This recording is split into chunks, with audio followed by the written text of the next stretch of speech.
Here we go. Here we are. Here we are. Y'all know what it is. Y'all know what it is. It's your favorite Monday afternoon guilty pleasure. Let's talk sports. Welcome to HDiiTV. I'm in the building with my nephew. What's good, nephew? What's good? We're on our Tyler Marsh today. You're rocking with your boy. Good try. Good try. Still Man, get my that shit freaking out of breath. here. You rocking with your Let's go. Let's go. Let's go. Let's go. Let's Let's go. Let's go. go. I had to do the Tyler Marsh real quick. So, yeah, listen, let me tell y'all something. I'd be so happy to see nephew. We always do a show before we even get to the show. We talk, and I was like, damn, Right. we better cut this thing on. Here we are. Here we are. So we was back there talking. Man, we starting already. We here. It's Monday. Why not start? Y'all want this energy anyway. Let's get it. Let's get it. Let's get it. Drake was good. Henry was good. Nadera was good. Mario, what's happening? Eagles brother, what's good? What's good? Back like I never left. Key highlight. Thank y'all. We need everybody to hit the like. Everybody hit the share. 5 of y'all share it in the chat. Let us know y'all. I'm not starting. Nadera, you should have heard us in the back before we got on the show. I already been started. I was already on one. He came in hot. So we finna get to it. So we talking Chicago Sky. Y'all hit the lights coming in. We talking Chicago Sky. We keep trying to not talk about them, but they keep trying. They keep not acting right every time we get a chance. We be like, oh, they got it right now, and then they show up with some other bullshit that we can't just let slide. So here we go. Started thinking about it yesterday, nephew. We was talking about it. Camilla's headed out. Congratulations to Camilla. Yep. Congratulations, Camilla. Oh yeah. Also, congratulations to DeMontis. I think it's Damiris Dantas. Shout out to her too. You know, her and Milla, they've been playing together forever for the Brazil team. I just want to give a congratulations to them. You know, that's a huge accomplishment what they're doing. Gotta throw young Isla McDowell in there, making that team gonna be hooping as a freshman on my Gamecock team with Camila Cardoso on that Brazil team because she a big dog like that. Yeah. Let's go, Isla. Let's go. Big dog Isla over there gonna be playing with Milla. I'm excited. Jacob Pone Don, what's happening? Waterfall was good. Coming in here, y'all. Come on in here, y'all. Let's go. Camila Cardoso is going to play America basketball. Hold on, real quick, Auntie K Stone. They always steal my shit. Honestly, they steal me and Auntie shit more than anybody's shit. But I mean, it's a form of flattery, I guess. Go ahead, Auntie. Best form of flattery. Yeah. So she's not gonna be gone. She won't be gone long, y'all. I think June 28th through July 6th. June 28th through July 6th is like the games take place. She's gonna have to, you know, you'll have travel time there and back. You know how that goes. But Camilla's gonna be gone. The sky didn't fail. The sky didn't crash. It's gone. We did the Sky is Falling show weeks ago. It's the sky didn't fell out. They didn't fell out. What in the hell do we do now? You know that what they say? Who in the hell left the gate open? Man? What in the hell is going on? And how do you fix it? Milla's gone. For America. She'll be back. Angel was questionable for yesterday. And then all of a sudden played, but you could tell that leg was bothering her. But for her to get 19, that's crazy. 19 boards against 4 bigs on their team that are like high quality bigs. Like, bruh, Angel the truth, man. Y'all don't understand because I used to have to battle for rebounds and I was the shortest person out there. Man, it's tough down in that paint. You ain't gotta tell me about being short. You ain't gotta tell me about being short out there. You ain't gotta tell me. So let's get into it. Let's get into it. Let's talk about it. I was looking at the schedule.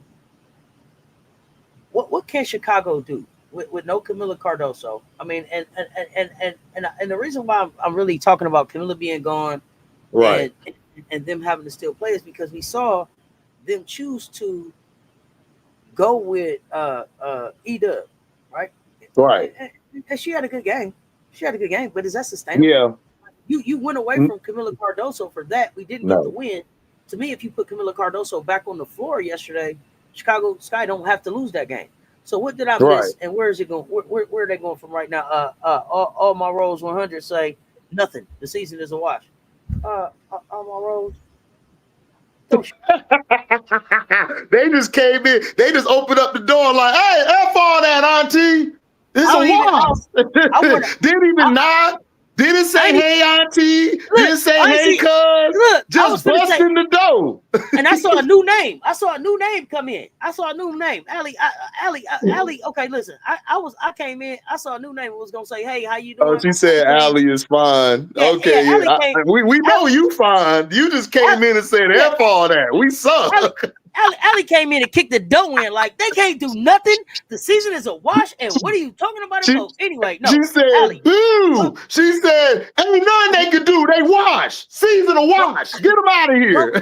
Welcome, Allie. Welcome, Allie. First time here. Shout out to Allie. Shout out to Allie. That's how you come in Auntie house. That's how you come in. Facts. Wow, is it with straight facts? With straight facts. That's what we. Oh no, Allie, you cool. We like that. I love that shit. Yeah. You just came in and said, "F this shit. It's a wash." You can't write in. You can't write in like you've been here before. You can't write in like you've been here before. Right. Not on one trust no one. Just appreciate the sub, fam. Welcome to the fam. This is hanging out with your virtual cousins here. I'm such a favorite auntie with Uncle Tendencies. I'm hanging out with HDiiTV. Make sure y'all see on both of those platforms. But AR needs to take care of her stats. AR needs to just take care of her brand. That's what I like. Yeah. That's I want her to take care of her brand, but I just felt like yesterday in the game they made a and I don't know if it was to get E-Will going because Camila Cardoso is gonna be away. So I wanted, if that's what you're gonna tell me, nephew, I'll accept that. But to me, it was like you got to pick a side, and they picked E-Dub over Camila Cardoso, who I felt like was cooking yesterday. So let me know what you think. I think they picked the side of the vets over the young players, the second-year players and the rookie players. They have not shown me that they really care about their young players. And not even their young players, they don't even care about Ariel Atkins. Ariel Atkins is the key because she's the one who's going to attract free agents along with Milla and Angel. And you have not utilized them to their fullest ability. They haven't. And then you brought Sloot in. I had no issue with bringing Sloot in, but I like this Sloot coming off the bench because I remember we talked about it. I said she would be better off the bench. We needed somebody like a Tahina Pow, or we needed somebody like a Sellers before Sellers didn't shoot that shot. And then, or a Citron or somebody. We needed that. We didn't need a old behind guard. And I'm not dissing Sloot. She's had an illustrious career.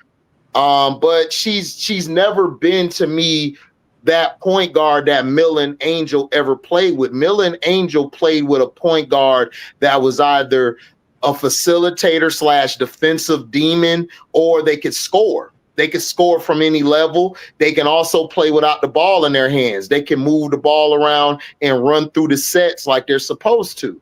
They never really had that.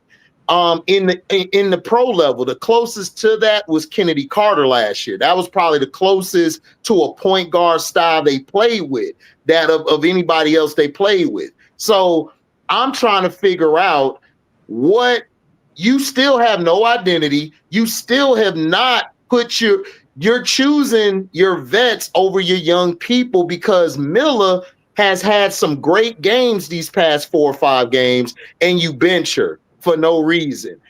AR has gotten a triple-double, put up a double-double stat of 17, done got you 15, done got you boards. Like, I think she only averaged 2 in one game, but most of the year she's averaged between 12 to 15, maybe more boards. You don't utilize them. And in my opinion, Michael Alter, like I said yesterday, who's the owner of the team, needs to do a press conference and tell us what is it that you want. Because I can get mad at Jeff P, but look, Auntie, even if they do fire Jeff P or Tyler Marsh, this team has been inept for like 9 or 10 years. They're terrible. They've gone through 9 different coaches, and we only want to talk about GMs. It got so bad that James Wade had to be the GM too. You know So it's the question. So my question I for don't them get is, it. how many players came in their first landed spot with Chicago, and they went on and got championships elsewhere? How many players have come through? How many players have come through? And I want to say this too. I want to shout out Sloop because I won a championship here. This is home. Yeah. I got some pride in it. I want to come back and give what I can give you. But it was very disingenuous for them to be like, okay, now we're going to build around you. She was the help. She was the help, not the solution. And they threw out there like she was the solution, and that was because they said Milla's shoulder was bothering her yesterday. Is what they telling me in the look. Listen, I'm like this. Even when her shoulder wasn't bothering her, they didn't utilize her. Go back to the Indiana game, the first game of the season. You took Milla and Angel out with 5 minutes left in the first quarter. Right. In the first quarter. Now, who gonna guard Natasha Howard? Who gonna guard all business? You ain't got nobody. You just put two of your best defenders and post protectors off the floor. Then you came back bringing them in one at a time. Your rotations have never had a meaning to them. You don't have a set plan.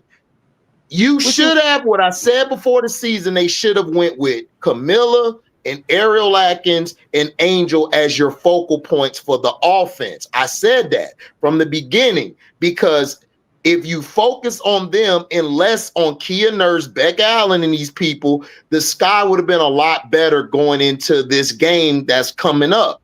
But no, you wasted Camilla's time.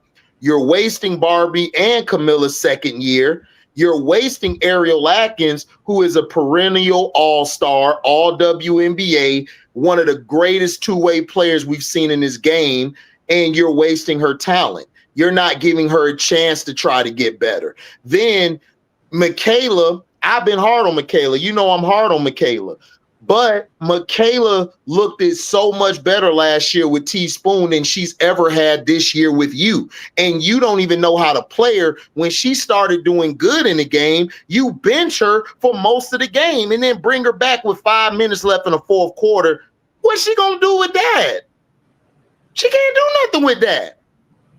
So now you're going with E. Will. Look, E. Will had a good game offensively. However, E. Will is too old. She's too slow. You should have not signed her back. I would have gone and tried to get a 5 who actually could come in and relieve Camilla and Angel of minutes. I would actually went to get one. You have to take it easy on the old folks, nephew. I'm an old folks. No, I'm not trying to diss her. Look, listen. I'm an old folks, nephew. You gotta take it easy. You gotta take it easy on the old folks. Come on, no, for real. Look, I ain't trying to diss her, but look, listen. We need Auntie. I'm just being real. Like E. Will, E. Will would have fit better in. E. Will would have fit better where y'all at in Las Vegas, or she would have fit with the Storm, with a veteran team. Don't try to put that on us. Don't try to put that on us. Save it for Orlando. Save it for down in Orlando. Listen. Here's the thing, and this is what I'm gonna say about E.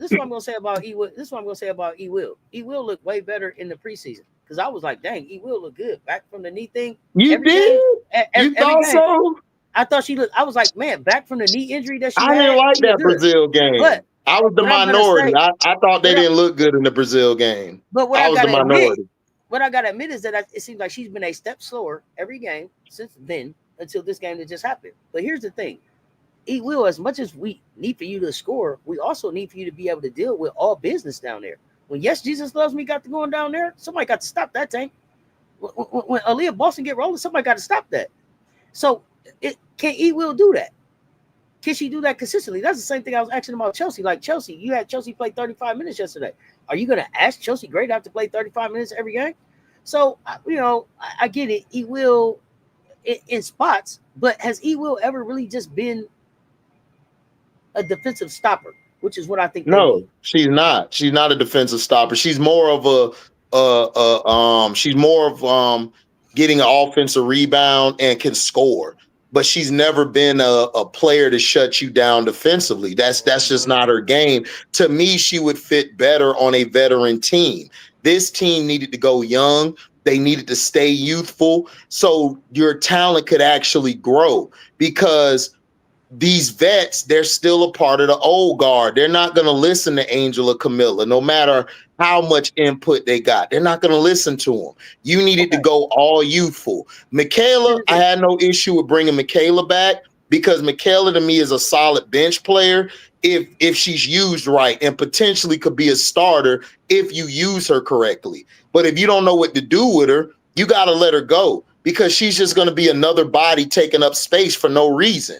And that's all I was saying. I wasn't trying to say she's trash or whatever. I just don't see her as a great player unless you actually know how to coach her. Like, you know, those players who play with certain coaches, they're great, they look good, but then they play with these other coaches. They go from one spot to another spot. They just don't look good at all. They just look like they're lost.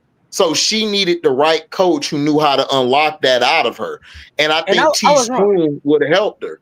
I was wrong. She's not gonna have to face like a Leah Boston while Camilla's gone, because they're gonna get Los Angeles, Golden State, Los Angeles, Minnesota, and then maybe Camilla's back for Washington. How many of them games could they win without Camilla? Against who again? 2 games against the Sparks, a game against the Valks, a game against Minnesota. To me, in those 4 games, maybe they win 1. They could possibly go. They possibly can go 2-2, because I don't like how the Sparks are. I don't like the Sparks body language. Rakia Jackson is being misused as well. She's another player who's being misused.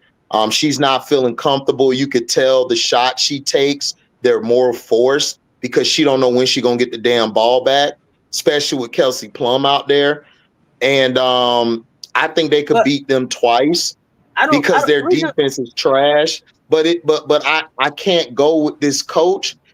I won't be surprised if we go 0-4. But if it was me coaching, I think they can go 2-2. But I know he doesn't know how to use his lineups. He don't know how to put players with players that work with one another. His perimeter defense is so ass. They're not going to do well against a shooting team like LA Sparks and the Valkyrie. The Valkyrie damn sure going to shoot them out the gym. The Lynx going to shoot them out. I got them. I got LA beating them at least one time, because Hamby Jackson, I don't know when Sims is back, but Hamby, Jackson, Stevens, they should be able to pull out a win. They should be able to pull out a win with the shit. Because to me, this is a perfect time for Fagan to play. Man, I let Fagan work out against Chicago. Yeah. I let Fagan work out. But that's what I'm saying. They could go 0-4. Could they go 2-2? Yeah, but they're going to go 0-4 realistically, because their perimeter defense is so bad. It's historically bad.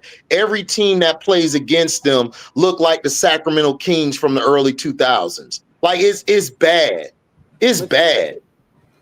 They need to waive 2 of those guards that couldn't play on any other roster. The talent they bring in has to.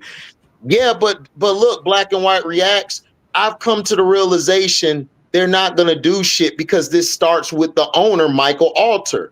Michael Alter hasn't made them make a change. So why would they make a change if he hasn't come down? I don't think Michael Alter cares. I just think he looks at this as a tax write-off, and he's like, whatever happens, happens. Like, that's what he looks at it as. So I'm with Rob. I'm with Auntie. Yeah, I'm with Auntie and Rob. Like, you're going to have to sell the team and put a whole nother organization in there to run it in order for it to be a successful or taken serious franchise. Nobody's going to do that. Like, not the office there now. They terrible. They're trash. Oh, so Billy, you think Maddie's going to be the answer? That's interesting, because I want to know. I want to know where Maddie is anyway. I want to know, is Maddie healthy? Where is Maddie at as far as WNBA? Maddie don't fit his sets. She don't fit him, because listen, Tyler Marsh wants to run everything to the wings and to the top of the key three. He wants to shoot threes all day. However, you don't have the personnel to run that. Like you don't have the personnel.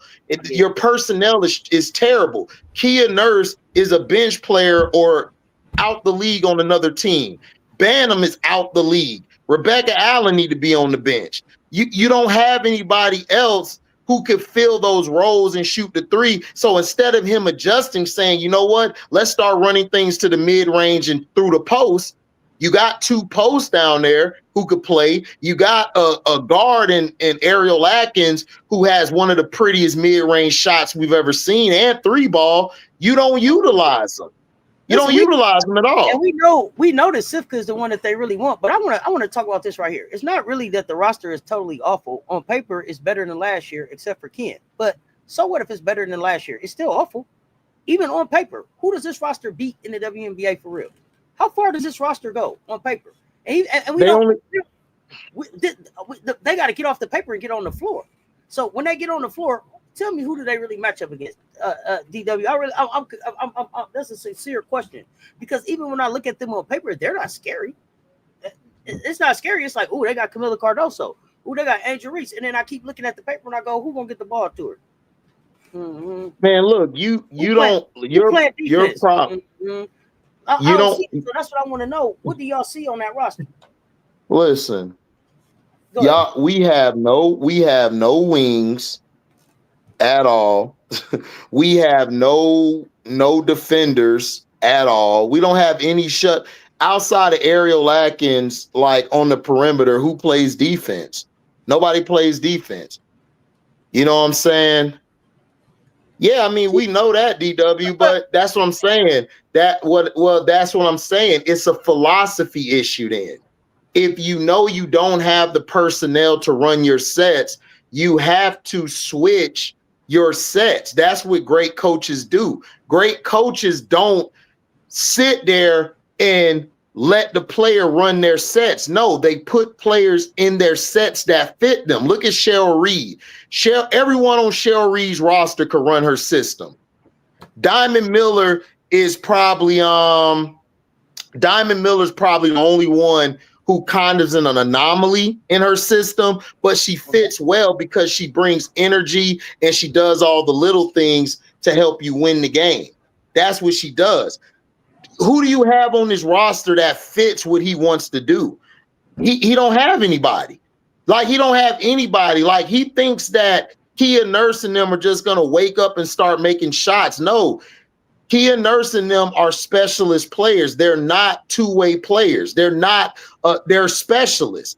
They really don't, they're because of their size, they have to play the 2 or the wing, but they're not wings or 2 guards. They're specialists that you put out there to hit a shot, and when they don't hit a shot, you put their ass back on the bench. That's what you do.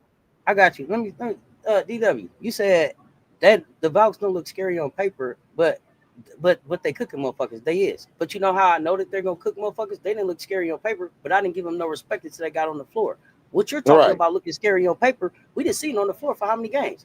They not whooping no motherfuckers. So what are you even still talking about them being scary on paper? Scary on paper ain't shit. That's like being scary at your house when the fight is at the park. You scary as hell at your house. I don't give a damn about you being scary at your house. When we get to the boxing ring, who's scary? I don't care about the paper.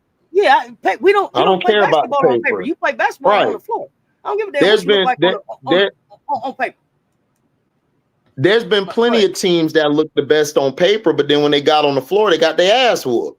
Like, the players that you sign do not fit what this dude is trying to do, and that's the point. So again, Michael Alter and the other girl, Nadia, with the big forehead, her black ass, need to bring their ass out, and they need to tell us what direction are they trying to go into, and what did they do in the hiring process of Jeff Pagliocca? I need to know what he told you in that meeting for him to get the job, because I'm not seeing a GM. I'm not seeing it. And then how did Tyler Marsh get the job? When you put something on the board, you drawing up plays, we're supposed to see this innovative offense. I can see a piece of shit out there. I don't see no innovative offense. You seen them draw something? I ain't never seen him draw nothing on the board. You seen him draw something? I didn't see nothing. I don't see nothing. Yeah, the aces look good on paper and they suck right now. Yeah. No, the aces did not look good on paper. I didisagree. The aces did not look good on paper. No. I'm reading the comment here. The aces look good on paper. Okay. And they get that. But I told y'all from the gate about that paper y'all pulled up with this year that like he said, if you go back and look at the tape, I was here. Oh, we all said it. Auntie, we all said it. I told y'all we got the same problems. We got the same problems we had last year. Yep. Exactly. Yeah. So that's what I'm saying. So I don't care about what your paper is. I look at the team because I know basketball. Like I watch basketball. And if you don't have a consistent wing who could play both sides of the ball, if you don't have a two guard who plays both sides of the ball, you're not going to win your games. You're not going to win. Nations of Valkyries, the Valkyries don't make the aces look like trash.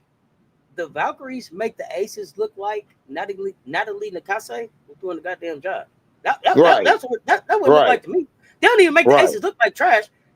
The Valks make it look like Natalie was the one making all the damn decisions last year. Exactly. That's what it looked like.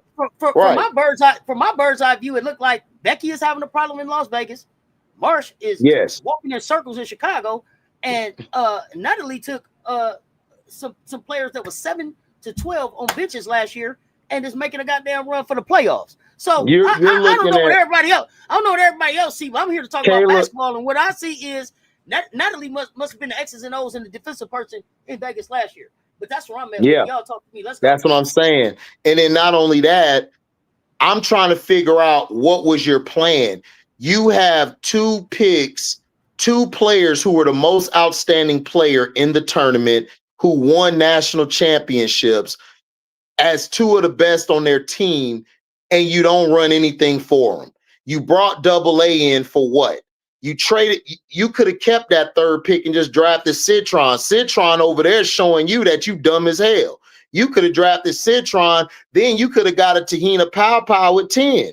So again, I need Michael Alter, who's the owner of the team, along with Nadia, to hold a press conference and tell me, why the hell did you hire Jeff Pagliocca, and why the hell did Jeff Pagliocca hire Tyler Marsh, and why did you fire Teaspoon from last year when Teaspoon has more experience than Tyler Marsh as a head coach?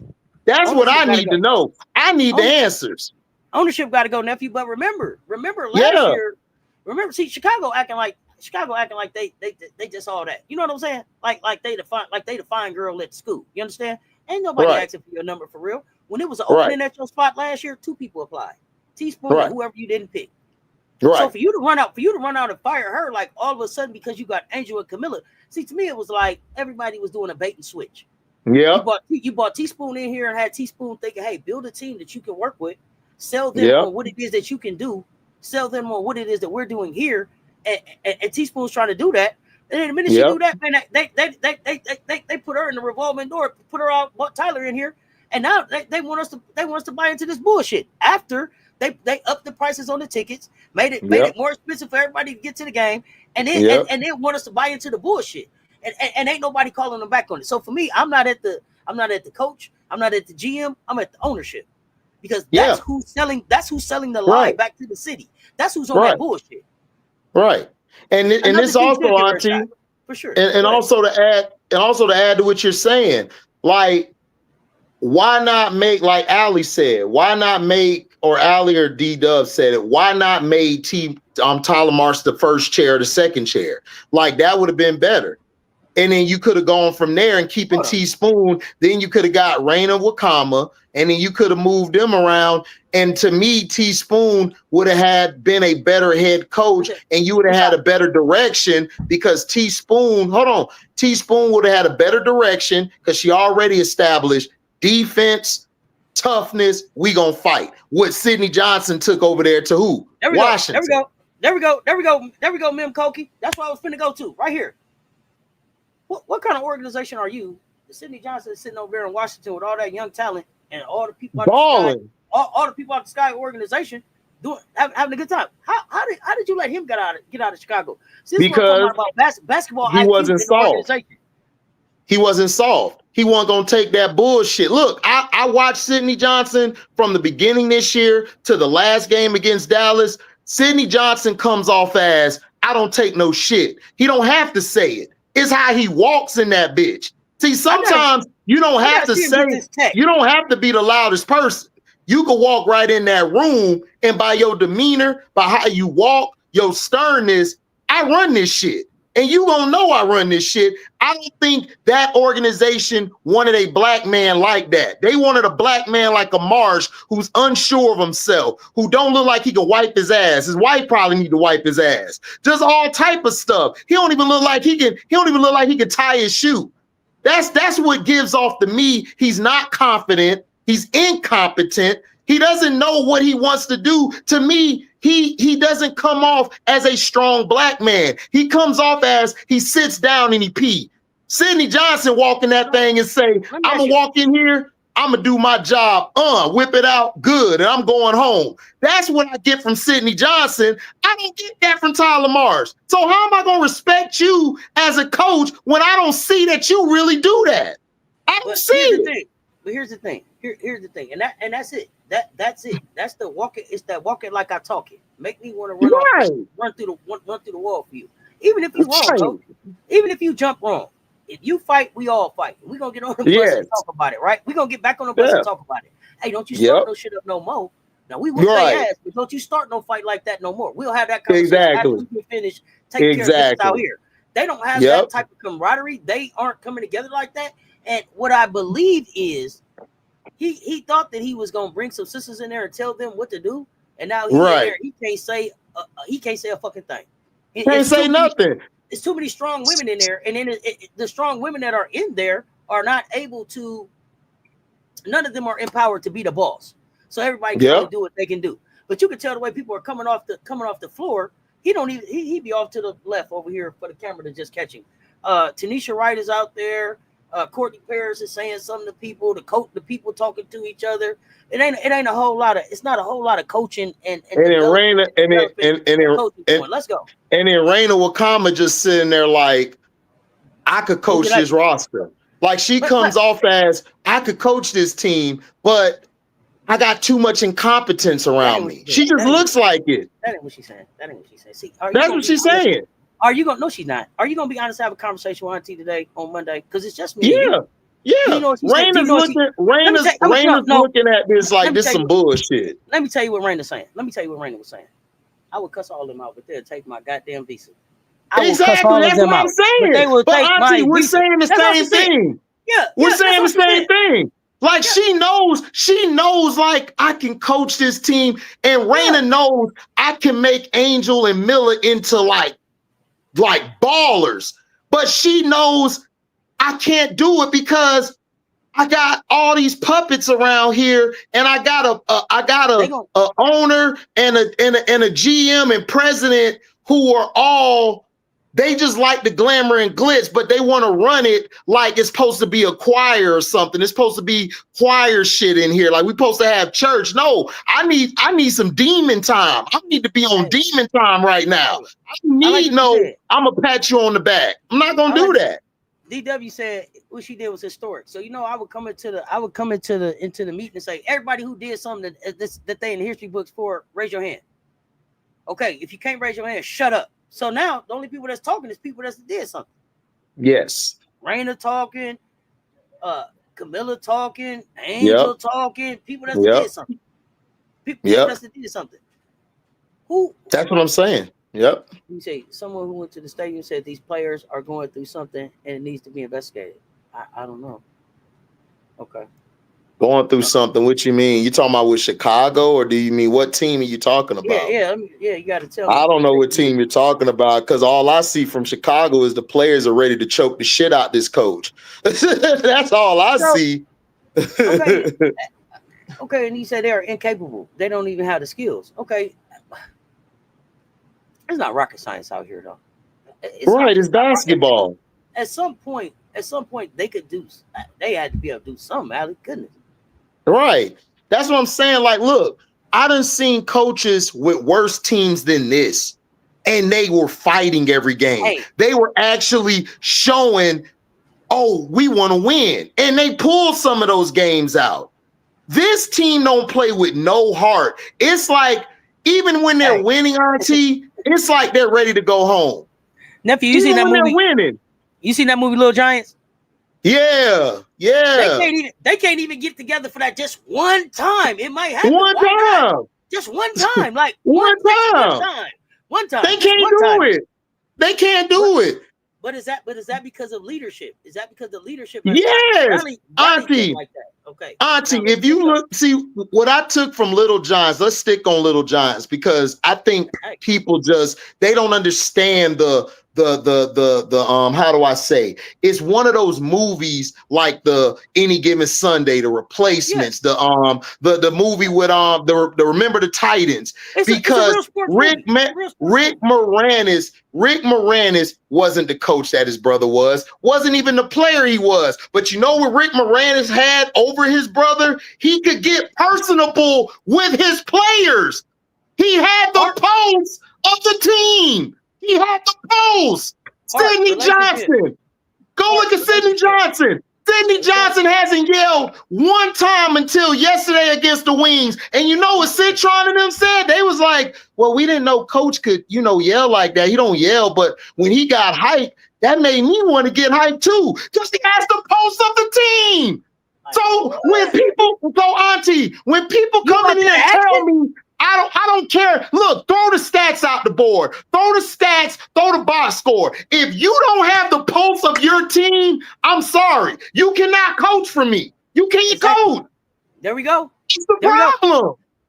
Okay, now here we go, Allie. You like Sydney going off. That was Teaspoon's problem last year. She wouldn't get a tech, and that's Tyler's problem this year. He won't get. You gotta go get the tech. You gotta get the truth. Like, nothing else happened. Coach got us. But at the end of the day, Auntie, even when she didn't do that, the team, she still had the pulse of the team. They still fought for her. They still was trying to win. I agree. Listen, they won't even go get this dude. They won't even go get this dude a croissant from around the way. No. They won't even give him shit because he's so. No. It's worse than that. It's worse than that. They come in and they give something to everybody but him. You know what I'm saying? They just don't even get him one. When they go pick up breakfast and everything. Let's see. What y'all saying over here? Coach Carter. You gotta remember Rich. Yeah, Coach Carter, absolutely. Yeah. Arm folded, elbows on the table. Man. No, he got a tech for HVL, and it was a weak tech. It was the weakest tech in the world. He did get one. I take that back. I stand corrected. He got one tech for HVL, but it was so weak. It was so weak. Right. I needed him in that Indiana game, the first game of the season, to go on that floor and curse every ref out and get a tech. Black and white react. You're right. They can smell he's a bitch. Exactly. I agree. I agree. Spoon was on it. I agree. I have no problem with that. I agree. He comes off as a bitch. I agree. He does. He does. Angel. That's not what we finna do. He don't stand up for Angel. He don't stand up for Double A. He don't stand up for Camilla. He don't stand up for nobody. He only stood up for Vandersloot. That was it. He don't stand up for nobody. You say he showed some emotion when AA had a bad call on Sunday. I seen that bullshit, that weak ass shit. He only did that because the cameras was on him. He comes off as that. He comes off as I gotta look the part. But you're not even doing that right, Auntie. At least some coaches look the part. If they ain't doing shit, you don't even look the part.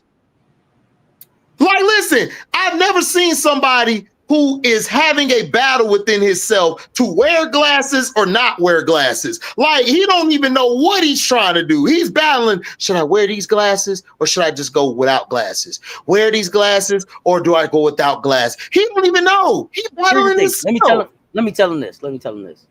Either way it go, you still look like Stanley, bro. You still look like, stay off my freaking black. He look like Arthur. He look like Arthur. That's where I'm at with it. He look like Arthur. Straight Arthur. So they had back-to-back losses, right? They lost to Atlanta, they lost to Mercury, they lost to the Mystics.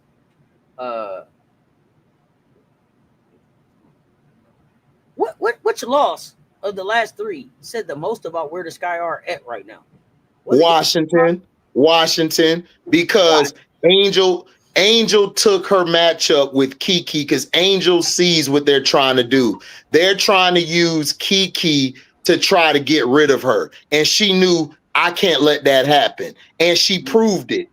That loss to Washington really, really showed even more. But listen, I'm going to tell you what really showed me how the season was going to go. When I watched the Brazil game, when I watched his rotations, when I watched what he was doing, I could just tell this guy don't know what he's doing. Because if Brazil had the real Brazil players on their team, they would have kicked our ass by 15. They would have kicked our ass by 15. Nephew, you can't be mad at the man for 2 months. You've been off the man. I was mad at him. I've been mad at him more than 2 months, Auntie. Look, listen, we're talking. We in the mansion right now. I done poured the whole yak out. I done drunk your whole yak. I gotta go buy you some more. Listen, this guy pissed me off. You know what he pissed me off at? Was his first press conference. He talked like Jeff P had his balls in his wallet. He talked like that. He was like, well, I'm just here to try to bring a new innovation here. And, we got 2 good bigs. And I'm like, hey, Mars, I can't hear you. Hey, well, I think that we're trying to run an innovative offense that will feature our bigs. And we really want to be fast paced and shoot a lot of threes and score. Man, shut that bullshit up, man. You sound like a nigga who got a leash on his neck right now. I don't want to hear that shit. Like, I need you to come in here with an assertiveness, letting me know. I needed Marsh to come in and say, look, what we're gonna do is we're gonna run everything through our bigs. We're gonna get a ball to Milla and Angel. We're gonna shove it down your throat, and Double A gonna come in here and help close the game out. I needed him to come in like that.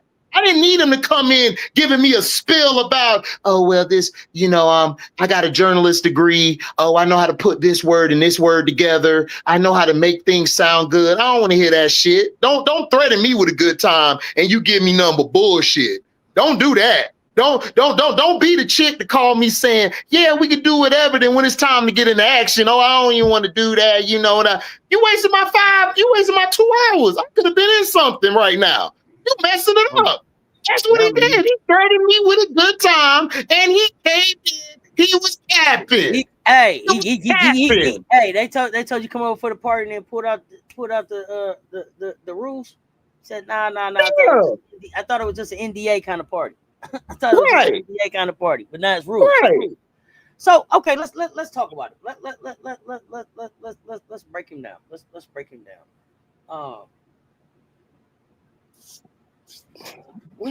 Here's the thing. When did you ever? I don't even know how he got there. And I'm a Las Vegas Aces fan, right? And I'm not gonna say that. You don't even remember him on your Aces. Nah, I ain't gonna hold you up. I remember when they reminded me that he was one of the coaches that coached when Becky was out. Right. That's why, Auntie, I told you, if Teaspoon wasn't coming back, I would take him because I watched the game where him and Natalie were coaching the players up. They were drawing plays, whatever. But guess what? It's a lie. But here's the thing. Here's the thing, though.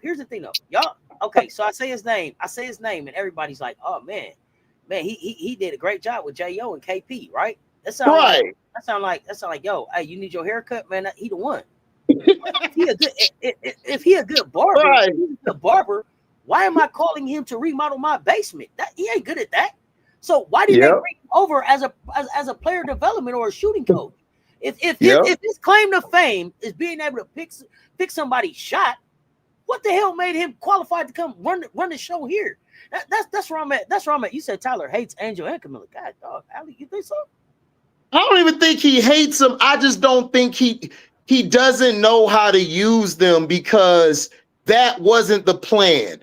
The plan was to get Vandersloot and the vets touches. That was the plan because look, Auntie, Kia Nurse comes out there and she shoots like she doesn't get punished for shooting these bad shots. Okay, tell me. Every coach usually has a player on their team. Who is his player? Who's his? Rachel Banham. Bro, come on. I said, who's fair? I said, I'm being real.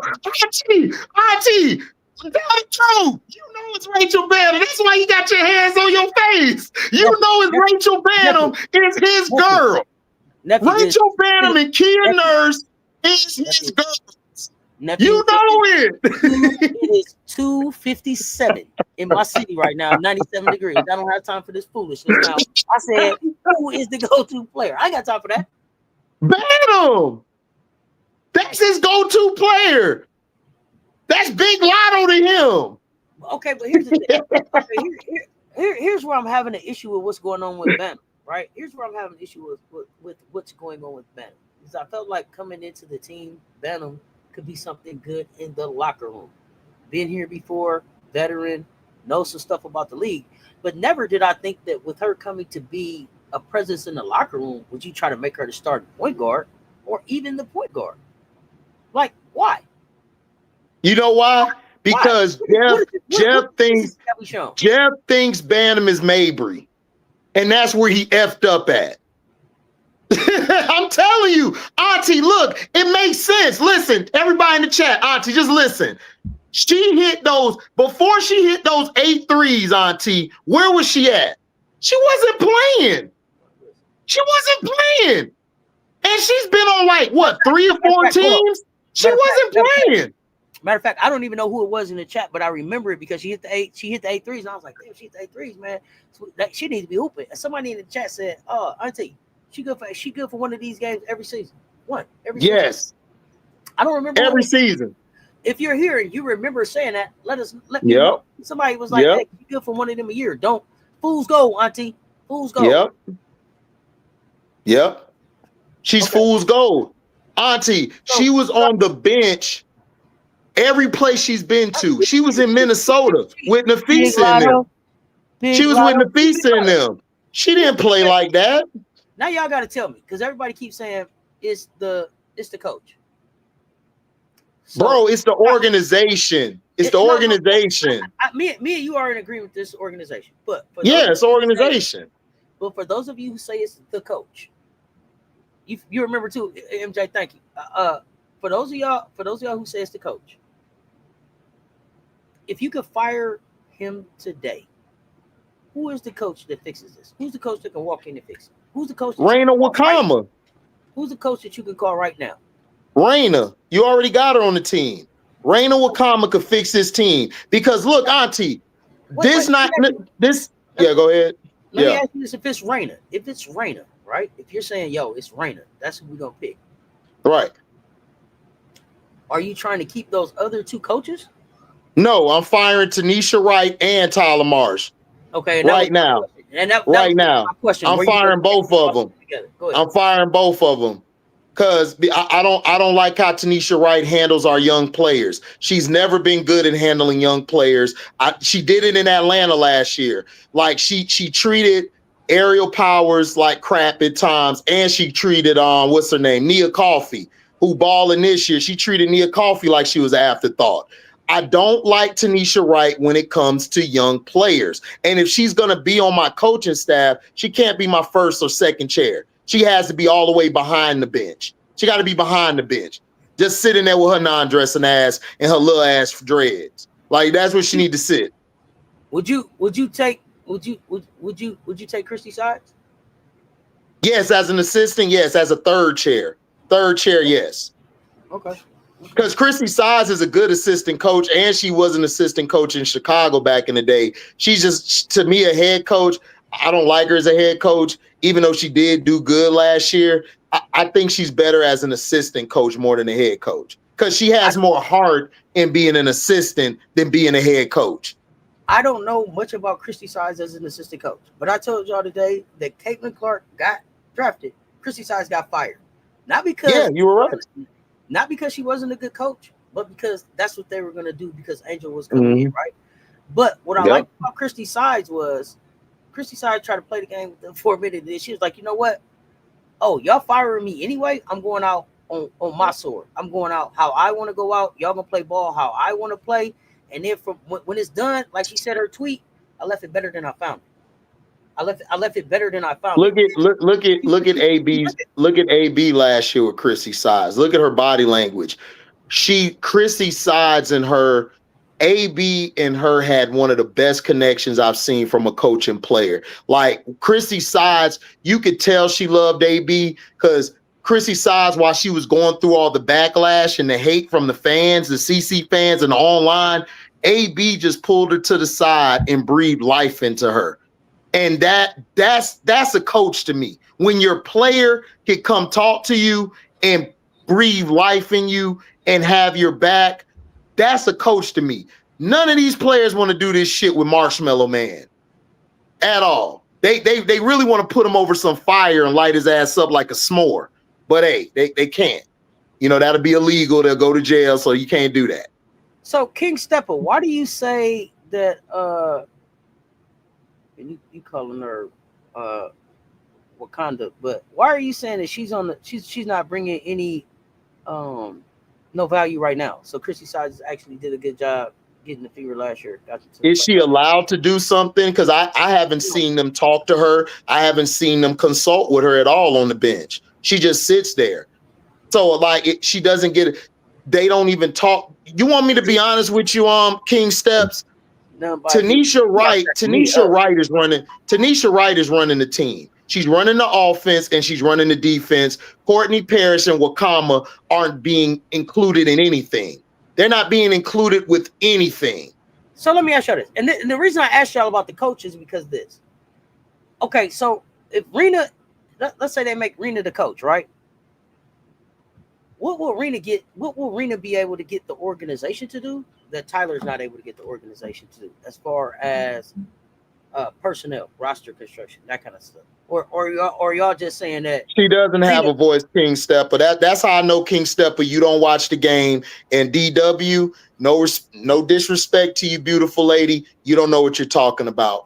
Reina Wakama had that Nigerian team balling. Look at the Nigerian players in the NBA, in the W right now. They're balling. Monique down there in Phoenix, balling. So that's what I'm saying. The organization needs to be changed.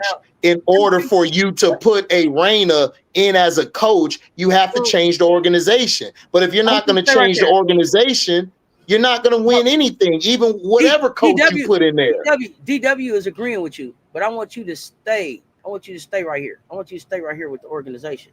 And the reason why they have to address the issue with the organization right now is because it's gone on for too long. So they have to address it right now. Right now, this is the golden age of WNBA.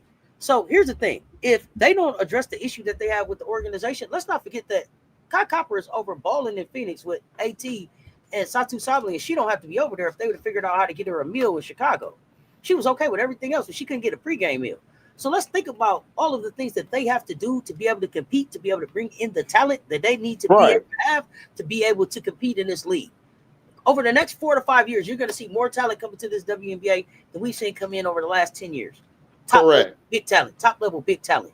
If you don't figure out how to fix the organization itself so that it's a place that people want to come to, we ain't gonna never get it done. But that's what I'm saying. It doesn't matter. You could bring Becky Hammond. You could bring Cheryl Reeve into this organization. She wouldn't be able to change his organization because the organization is flawed. It doesn't matter who you bring in as a coach. I'm just telling y'all, I would bring Raina in as coach if you want to get through the season and possibly make the playoffs, because she's going to get the best out of her players. That's what she did for the Nigerian team. These other coaches, Tanisha Wright is trash. She did better as a player than a coach. Tyler Marsh is more of a development guy. He deals with trying to help you in that department, but he's not able to control a room of women or anybody in the organization. And I agree with you, King Stepper. If you ain't saying nothing, you a part of the problem. You complicit with the bullshit that they handing out. King Stepper, your name is King Stepper. Step the hell off. Anyway, like I'm saying, the organization, if you don't change it, you're not going to go anywhere. Raina would be your best chance because she would be able to breathe life into the players. She would win in spite of the organization. You're not going to win with a Tanisha or Tyler Marsh, who ain't nothing but yes men and women. They're yes people. But here's the thing that we're saying, though. Here's the thing that we're saying, nephew. Even if they do that, right? We're gonna be right in the same situation that we're in at the end of the season. Why? Because they're gonna do some bullshit like fire Raina. I understand that, but you're asking two different questions. People, this is why I'm saying that. Sell this bitch. Yeah, sell it. Sell the team. I said that. Sell the team. I would sell the team, and I would make Raina Wakama my next coach, and I would go from there. What do you think about this, though? If they can't fix it, is Sipka coming? I don't think Sipka's coming anyway. And plus, Sipka been getting her ass torched overseas. Nobody care, but like, she's not ready. Look, we gotta be realistic. We gotta stop with this fantasy that people actually. This organization has been trashed since the day they were coming into inception, and when they drafted Candace Dupree, they've been trashed. Are you open to dropping the link today? Hell no. F King Stepper. Let's move on. We got stuff to talk about. F him. He can come debate y'all. I'm not debating nobody. Get you a channel and then do your thing over there. I'm done with y'all dumbass people because y'all don't know basketball. Y'all just think y'all know something because you watch like one particular part of the game. I watch the games more than 3, 4, 5 times. I talk to people behind the scenes. This team is not going to change until you sell the goddamn team. It's just that simple. You can put any coach on here. They're still not going to be great for the next 5 or 10 years. It's fact. I know you don't want to debate him, but I'm going to ask this question. Why do you think that if Rita was, if she became the coach, that she would go with the Nigerian style of play with the team? To me, if you're a good coach, you're going to come in and you're going to do the best that you can do with what your resources allow you to do. So I don't understand why. That's what I'm saying. She can play. Why do you think she would take that? Why do you think she would take that approach? Because I think she can do that. Because Raina is very personable. She has a level with the players. She knows how to buy into her players. She plays with the players she has. She don't force them into a system which doesn't fit what she got. That's the difference between her and Marsh. Marsh came in with his balls and Jeff P. Wiley. Yeah. So how am I going to have you as a coach? He don't even know how to draw up a right play out the timeout. He can't even draw up a play. It's that bad. What do you think his system is? If you had to define Tyler Marsh's system, what is it? Heavy 3-point shooting from the wing, top of the key. You have your guard, get your wings open. You have your big set screens all day to get your guards and your wings open for threes. That's all it is. He has no system. He doesn't. He don't have nothing. And that's what I'm trying to do. I'm trying to get down to the root of the problem. The problem is we want him to implement a system that he doesn't have. He doesn't have a system. We're waiting for him. He doesn't. That's what I'm saying. He doesn't. Listen, Tyler Marsh depended on what's her name? Old lady Sloot. He tried to depend on old lady Sloot to give them an identity, to try to help them run plays. That's what he was banking on. Once Sloot went down, you realize, man, this guy don't really know what he's doing. This whole offense was just Sloot running her offense. That's it. He don't have a system. Because if he had a system, the team would actually have an identity. One game Milla going off. One game Angel going off. One game AA going off. It's a different person every night because he doesn't have a system. When you have a system, you have consistency. Atlanta Dream have consistency. Alicia, Ryan Howard. We start there. Everybody else falls in line. That's just how they play. Regardless of what you're running, they run it through Alicia and Ryan Howard. That's your system. He don't have that. He don't have it. And that's my. What system does he have? Well, they saying this system is like around the perimeter, shoot the three, which isn't. That's what I just said. What is the wing? Where the wing at? Where the top of the key at? That's the three. It's not a system. They say even Ariel went rogue. Sloop having the biggest running screens for her to score. Okay, I get the Sloop part, y'all. We appreciate Sloop, but if Sloop was if you came in and Sloop was like the plan, then you already failed. And that's not a knock on Sloop, but who thought that Sloop was gonna hold up for a whole season to be the focal point of this thing? Jeff P, and Tyler Marshmallow. they must have poured out the yak too, nephew. Anyway, yeah, they did. They sure did. They poured 2 bottles of it. Okay, listen. Camilla shouldn't have to carry this team, but the Sky also don't look like they know how to build around her, and they also they look like they know how to build without her. So, would y'all rather Camilla stay with the team and grind through, or is Camilla the one that he needs to be looking to move? I think, okay, so with the current pieces there, I'm not, listen, if I'm them, Auntie, if I'm them, I am not moving my core, my young core. I am either trading AA or I'm trading Kia, Nurse, Bantam and them. Because look, you're going to lose AA anyway, because you're not going to salvage the season.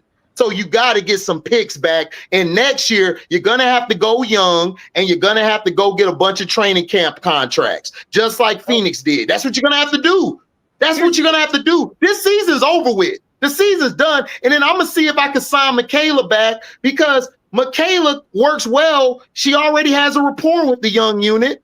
So I would keep her on, and then I'll just go get a bunch of training camp contracts, and we're running it next year. That's it. What else you going to do? Your team's trash. This is what I'm asking. This is what I'm asking. Because when you look at it, I hear y'all like keep Angel Reese, keep Milla, keep Ariel Atkins. That's fine. But also you asked me from their perspective what I would do. That's what I would do. No. I'm saying I see them in the chat right now. They're saying keep them, right? Don't trade anybody. But Tyler, I think Jeff already came out and said he's keeping them. I think he already came out and said, I'm not sure. Don't quote me on that, but I think he said that. But here's the question. Here's my question for y'all. Okay, so you're going to keep them. You're going to keep all your most valuable pieces, and you're going to trade what y'all calling don't work. What are you getting back for that you're putting out there? If I'm trading AA, I'm trying to get a first-round pick and a second-round pick or a pick swap. Wait. Did you say AA was one of the ones you was going to save, right? No, you're going to have to move her, Auntie. AA is not going to sign back to you.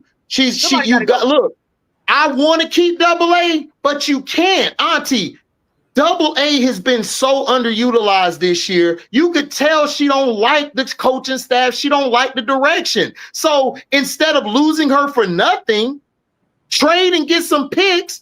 Go get some young pieces, because you're going to have all the bets off your books at the end of the year. E-Will gone, Bantam, all of them are gone, right? So what you do is you keep your young core. I would bring Mick back, because Mick can be a locker room player who can keep the locker room together. Then I will go get a bunch of training camp contracts, and those picks I got back from AA, I'm drafting next year, and I'm going from there. And I'm going to do it the right way and build around my 2 young core, and I'm going to keep putting pieces around them to grow with them. That's what you got to do. Here's my question. How do you sell those 2 young pieces on continuing to lose while you continue to build around them? You can't. You look, this is what you're going to have to do. What you're going to have to do is this.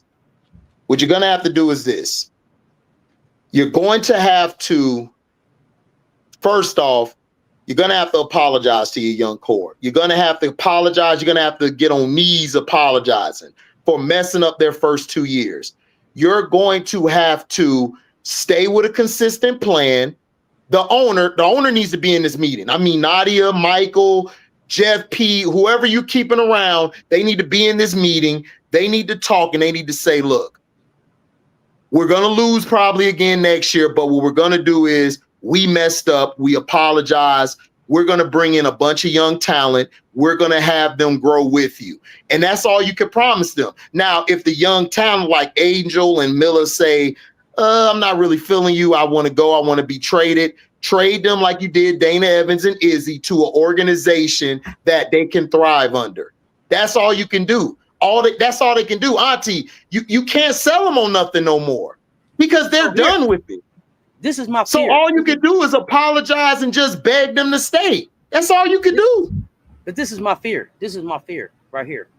I feel like Ali is saying, they haven't done anything to fix it so that people want to come to Chicago. And so, unfortunately, I feel like nobody does. Unfortunately, I feel like this was the conversation that you guys needed to have with them at the end of last season and deliver.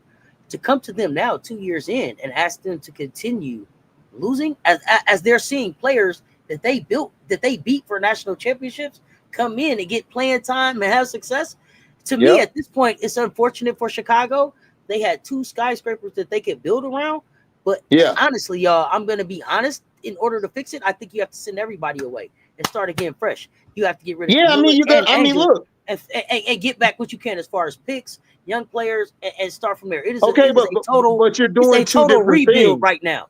Right. You're asking me from their point of view what I would do. That's what they would do. Now, from my point of view, I would just blow it up and just trade everybody, like you're saying. No. So so which one are we doing?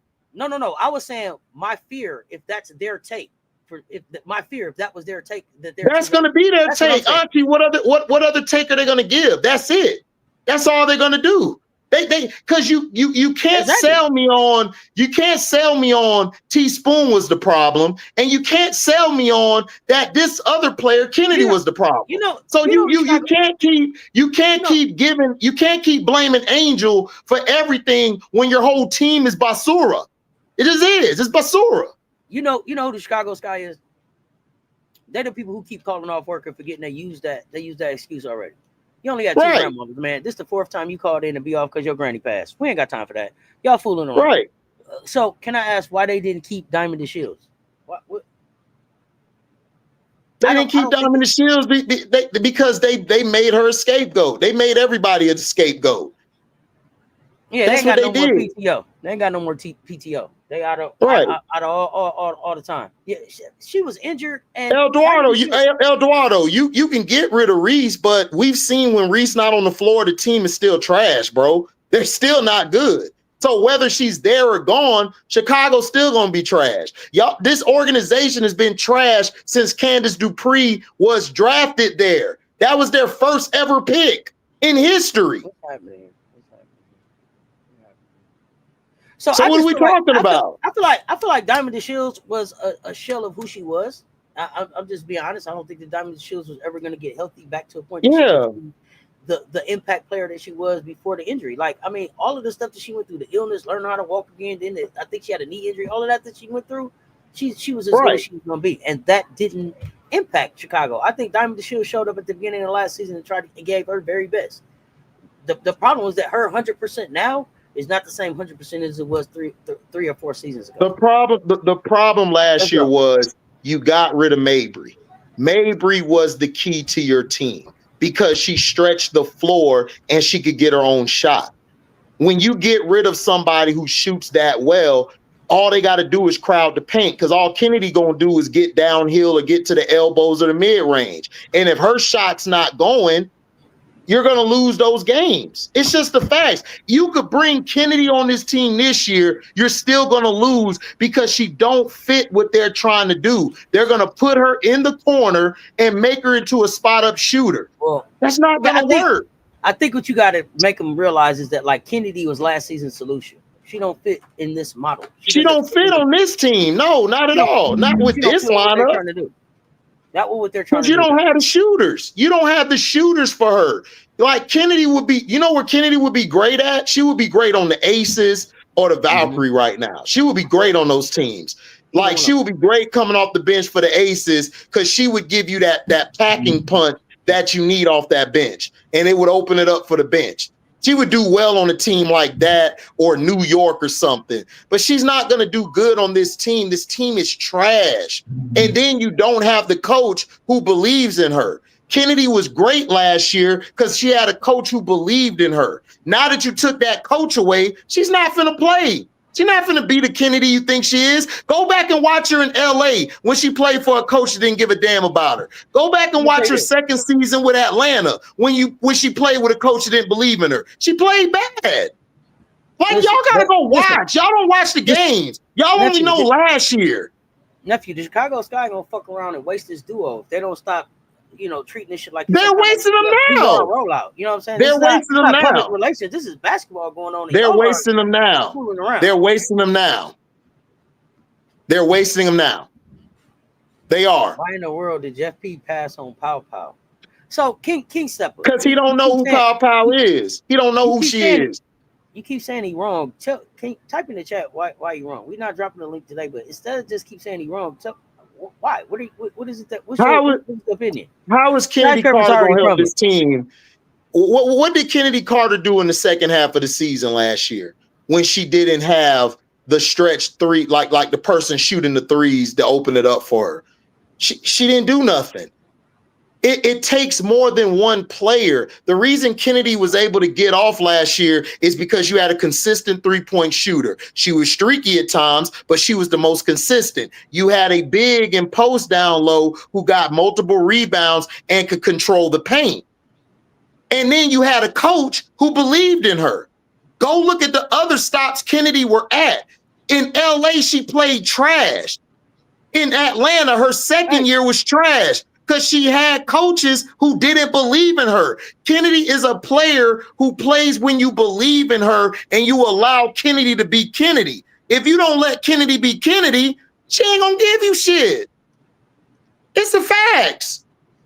I told y'all, my solution is sell the thing. That's where I'm at with. Sell the team. Sell the team. She not trash on no team. I don't know who you're talking about. Well, what happened to her with the Sparks then? What happened to her with her second year with the Dream? Why was she just traded abruptly, and why was she having bad games? Like, explain that.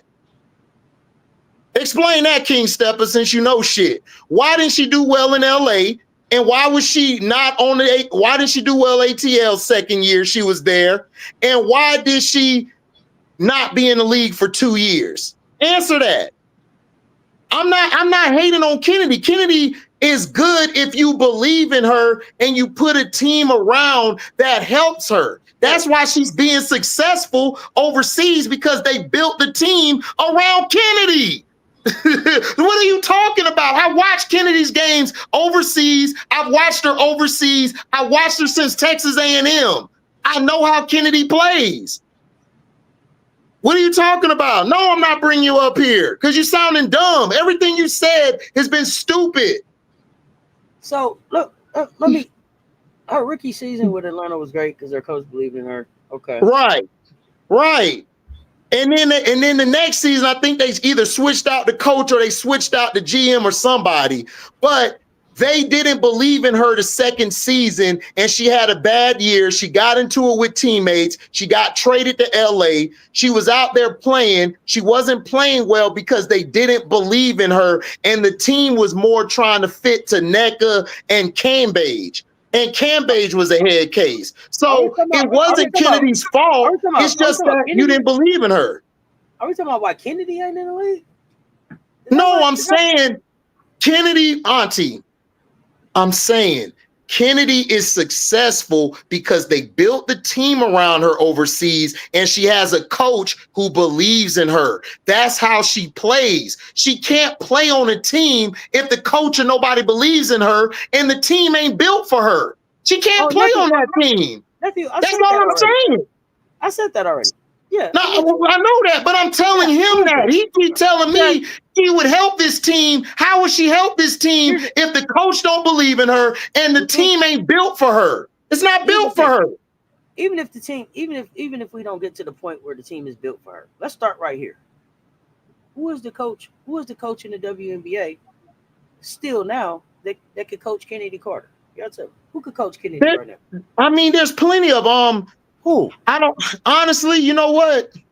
Because I don't think that there are a lot. There's no coach that really wants her, and they're not going to deal with her because Cheryl Reeve's not going to deal with her, and Becky's not going to deal with her. They're not. Because listen, auntie, if she was that type of caliber player, Becky, Cheryl Reeve, hell, even Sandy in New York could have got her. Why didn't they get her? Why didn't but Noel Quinn and Pokey Chapman in Seattle, why didn't they go get her? They deal with head cases all the time. They dealing with Skylar. So why did they go get her? Here's the I'm thing. just asking. Here's the thing. Y'all keep telling me several coaches can coach Carter if they could, because we know who Carter is. We saw who she was in the WNBA. If there's several coaches that could coach Carter, why the fuck she didn't get back to the league till Teaspoon brought her ass back last year? See, Ronald, I'm loud. Hey, Ronald, I'm a loud screamer and I write. And I'm right, bitch ass nigga. So that's because she not in the league right now, bitch ass nigga. She ain't in the league right now. Ho ass nigga. Where's she at? Why she ain't in the league? Skylar's still in the league. What we talking about? Here's the thing. I'm not gonna get into Kennedy. Soft ass nigga. It's a whole bunch. It's a whole bunch of players in the league that's on Be Cool meds and getting therapy and all of that. So get your therapy. I'm not even. She was a scapegoat, but if there was a whole lot of coaches that could coach her, why ain't you went and got her? Kennedy will make a difference on a lot of these teams. Exactly. See the part about Kennedy is this: it's not can they coach her. The thing about Kennedy is you have to want to coach her. You have to want to pour into her like she wants, like she requires. If y'all remember, Kennedy loved playing for Teaspoon. Kennedy sat there and told y'all, Kennedy been in the league. Kennedy sat there and told y'all that what? I've been waiting on a coach to believe in me. Yep. Right? Spoon wanted to, exactly. She told y'all remember the pressure? Teaspoon trying to go take care of her business. Kennedy like, wait, where my hug? Give me a hug, coach. Because she needs that. She has to have a relationship built. Same thing with Angel Reese. Same thing with Camila Cardoso. If you don't get to know them, meet them where they're at, and build a relationship with them, you're not going to ever get the best out of them that you can. Waterfall. Waterfall. Kennedy didn't get a bad deal. Kennedy didn't get a bad deal. Kennedy has been this way since she was a youth. There are some players who just don't know how to adjust. They just don't. A lot of the best ball players are out on the blacktops that are in the streets playing. Some of them could bust any of these players' ass. But you know why they're not playing? Because they don't know how to adjust their attitude to what the team needs. And that's fine. Some of them just can't do it. Hey, you're in China, you in Mexico, make your money, ball out. But y'all can't keep saying Kennedy gonna come save the day when we still missed the playoffs last year. When Angel got hurt, y'all said, yeah, Angel was the reason why we were being held back. Kennedy had 5 or 6 games that showed me I could carry a team to the playoffs. And you know what happened? She lost. So I don't want to hear this shit no more. We had her last year. She had a chance to ball out without anybody in her way. Y'all said Angel was in the way. What happened? Come on, man. Y'all got to stop with this little soft shit. Y'all niggas soft to me, man. Y'all give so many excuses to the wrong players, but y'all don't want to give the right excuses to the right players. Y'all want to get on Asia Wilson. Oh, Asia ain't doing enough. But then y'all want to give Kennedy grace. Man, get out of here, man. I don't want to hear that. Y'all niggas lame. There's plenty of teams that would take Reese. If Camilla or Angel was available, they wouldn't be up there long. They wouldn't be up there long. Man, y'all lame. No, auntie, they lame because they always want to protect this player, but then they want to blast this player. They don't want to call a player out on their ability. Kennedy Carter don't take accountability. She never has. When is she gonna take accountability just to say, yo, I should have did better? No, but what you do is you want to diss everybody. So I don't want to hear that shit. So didn't she just do that in the interview? Where? When she did the one-on-one with the dude and then went to go eat. Did she talk about how she couldn't? That's my thing. That's my thing with that's my thing. If you think that's an accountability interview, hey, we disagree. No, I'm saying, didn't she address that? That's the only place I really seen her talk about. She addressed it, but it still was vague. She wasn't direct with anything. Kennedy is a very vague person, and she looks and she sneak this more than she actually addresses things. She does. What did you want her to say? I don't understand. What is it that you feel like she needs to address her? Because here's my thing. If I came to court and you sentenced me to leave and I went and did my time, when I'm finished with my time, I don't got a fucking thing to say. I did my time. That's over. Why aren't you on a team? Why aren't you playing on a team? Why aren't you playing on the team? You said in your Twitter thing, because she was on Twitter, she said I got 3 or 4. Hold on, she said I got 3 or 4 teams, right? Then she said I got 3 or 4 teams. Why aren't you on those teams? Why is it just Chicago's the only one who didn't like you? Why is it just LA the only one that didn't like you? Why is it that Atlanta's the only one? Courtney Williams was worse than her. And Courtney Williams probably playing with the most meanest coach we ever seen. Who don't give a damn? Here, for y'all that's saying, could it be a leak conspiracy? We don't know, because what Kennedy said was, I got a few teams calling, keep watching. That was what Kennedy said. Auntie. That was what Courtney Williams. Courtney Williams has been a bad egg. Courtney Williams is worse than her. Courtney Williams is worse than her. Mabry is worse than her. We know why Mabry in there, because of her buddy. But Courtney Williams should have been out the league 3 years ago because of her attitude. And she done turned her. She's playing for Cheryl Reed. Because you know why she's playing? Because Courtney Williams adjusted. She adjusted. I don't know if she adjusted. Here's the thing. Why do you say that she just adjusted? If she was just a bad seed and it wasn't worth it, why would Cheryl Reeves even bring her over there? Cheryl Reeves don't deal with that. Because Courtney takes accountability. She takes accountability. That's what she does. She takes accountability for her play. Even when it's not her fault, she takes accountability. She shows leadership. That's what leadership do. Not only is a leader does that, a leader also knows how to follow, Auntie. A leader also knows when. Wait. Who said that Kennedy was a leader? I never said she was, but I'm just saying, if you're trying to be a franchise player, right? Because she has the talent to be. Hold on. She has the talent to be a franchise player, right? Okay, listen. She has the talent to be one of the best scorers ever. But there's some games where you may not get 30 points. You may not get. You might have to get 10 in this game. I don't think Kennedy knows how to sacrifice like that in order for the team to win. I don't think she does. She hasn't shown me. When did she not sacrifice? I guess that's what I'm missing. What did she do? I didn't see her sacrifice last year, because if she wasn't making her shots and if she wasn't shooting the boatload of the shots, she disappeared in the games. I didn't see no defense. I didn't see nothing else. I don't know. I'm gonna have to go back and look. I'm gonna have to go back and look. Go back and watch the games. I don't want to speak too soon, because here's the thing that I feel like about basketball players. If I'm a hooper, my game is my game. I'm gonna hoop how I hoop, whether I'm at the Y, whether I'm in the WNBA, whether I'm in China, or whether I'm in Mexico. So when I look at Kennedy, I hear you saying she was all of this fucking problem in the WNBA. But how could all of that fucking problem in the WNBA be so successful every fucking world she went? And have me still think she's the goddamn problem? Because you know why? Because they built the team around her.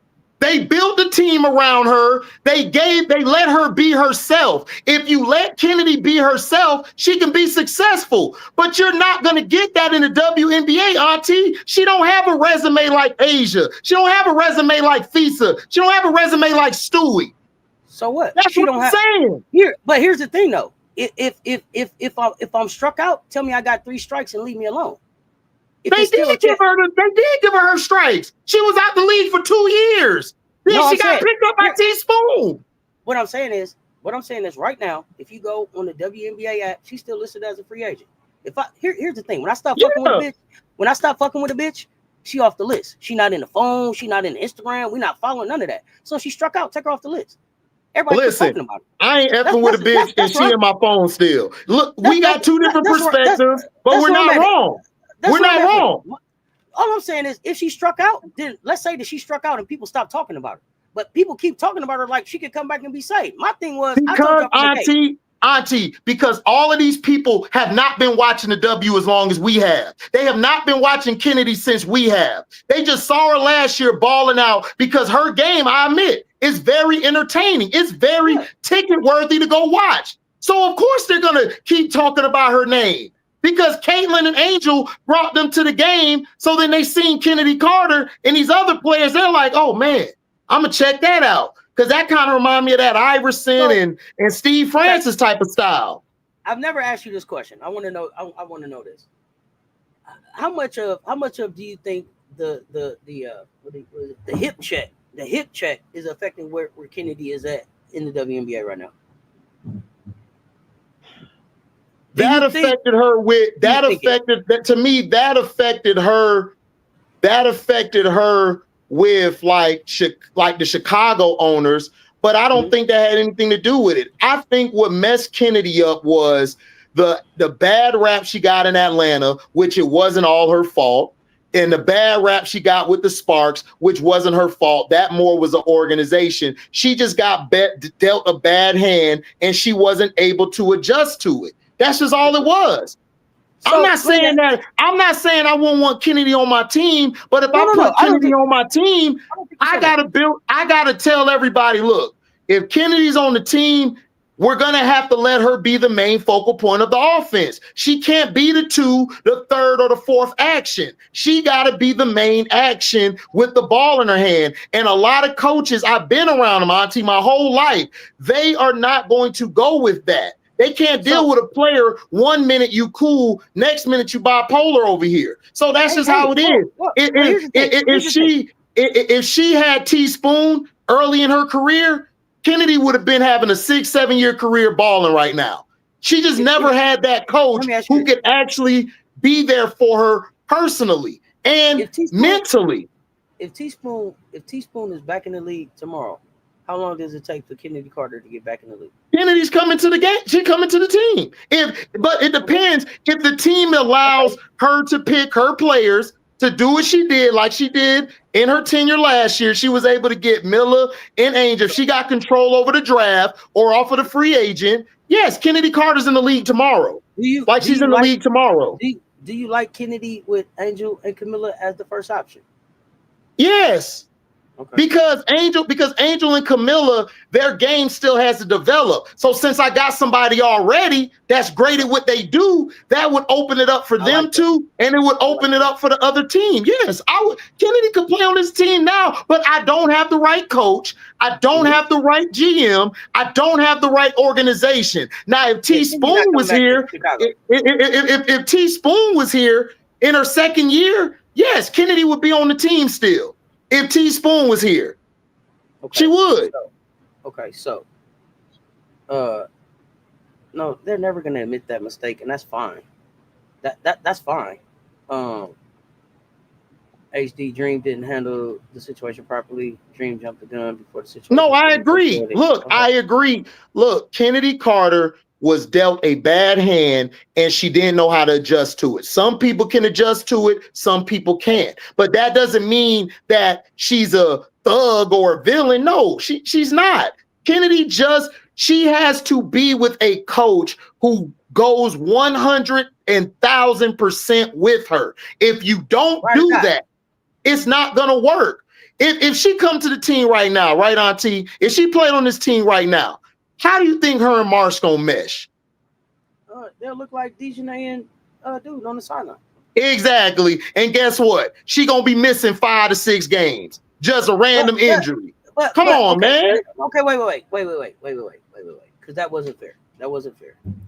Based on what I've seen from Kennedy, I would expect that it would look just like what was going on with Dejanay and Chris down there, right? But in all fairness, I don't know what Kennedy has learned since she left. So I want to be able to give room for growth. So maybe she would come back and have a different energy, especially because I think that Kennedy wanted to be here at the beginning of the season, nephew. I really think that she wanted to be in the WNBA at the beginning of the season. And maybe you didn't get your lesson on the second time, but on the third time, you damn sure better understand that, like, it ain't no more chances from this. So I would hope that she would have a different energy, but I mean, shit is still Kennedy Carter, man. I don't know. Listen, we have to wait and see. I'm a stick by what I said. I'm a stick by what I said. Look, I'm a stick by what I said, and I'm gonna continue to say it. If you don't have a coach who matches her energy-wise and personable-wise, she's not going to function. I'm telling you, it's not going to work. It's not.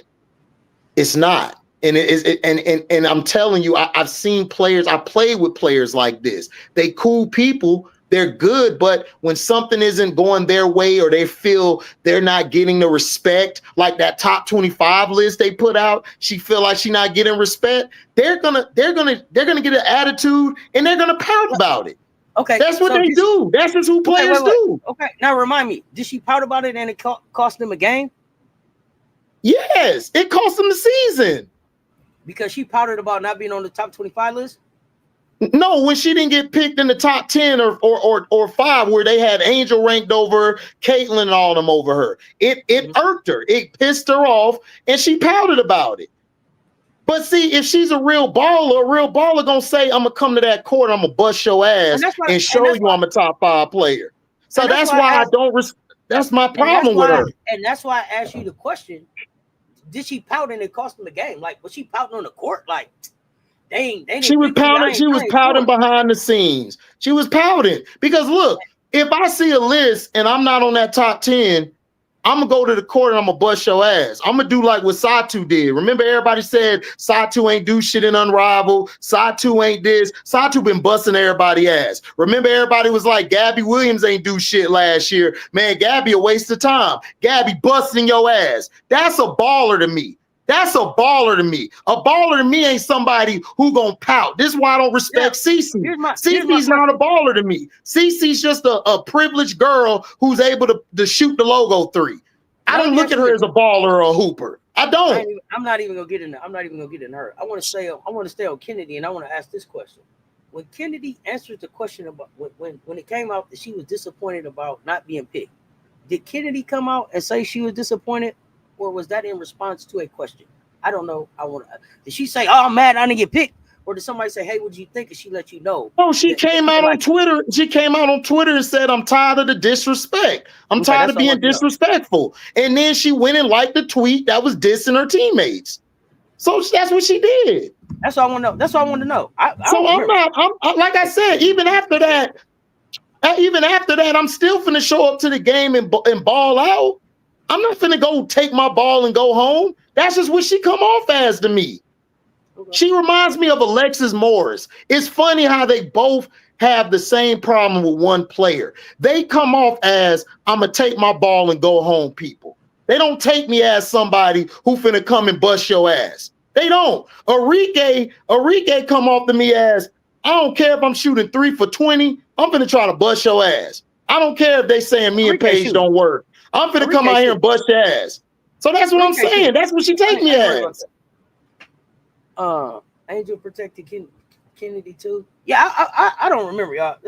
I'm really asking. No, Auntie asking questions because Auntie don't know. Auntie really trying to find out. Yeah, but me, I'm gonna stand 100 toes down whether people like me or not. I don't get. Look, I know my personality don't fit with everybody. That's why I only rock with certain people like Auntie. So I'm just gonna tell you how it is. She's the type to take the ball and go home.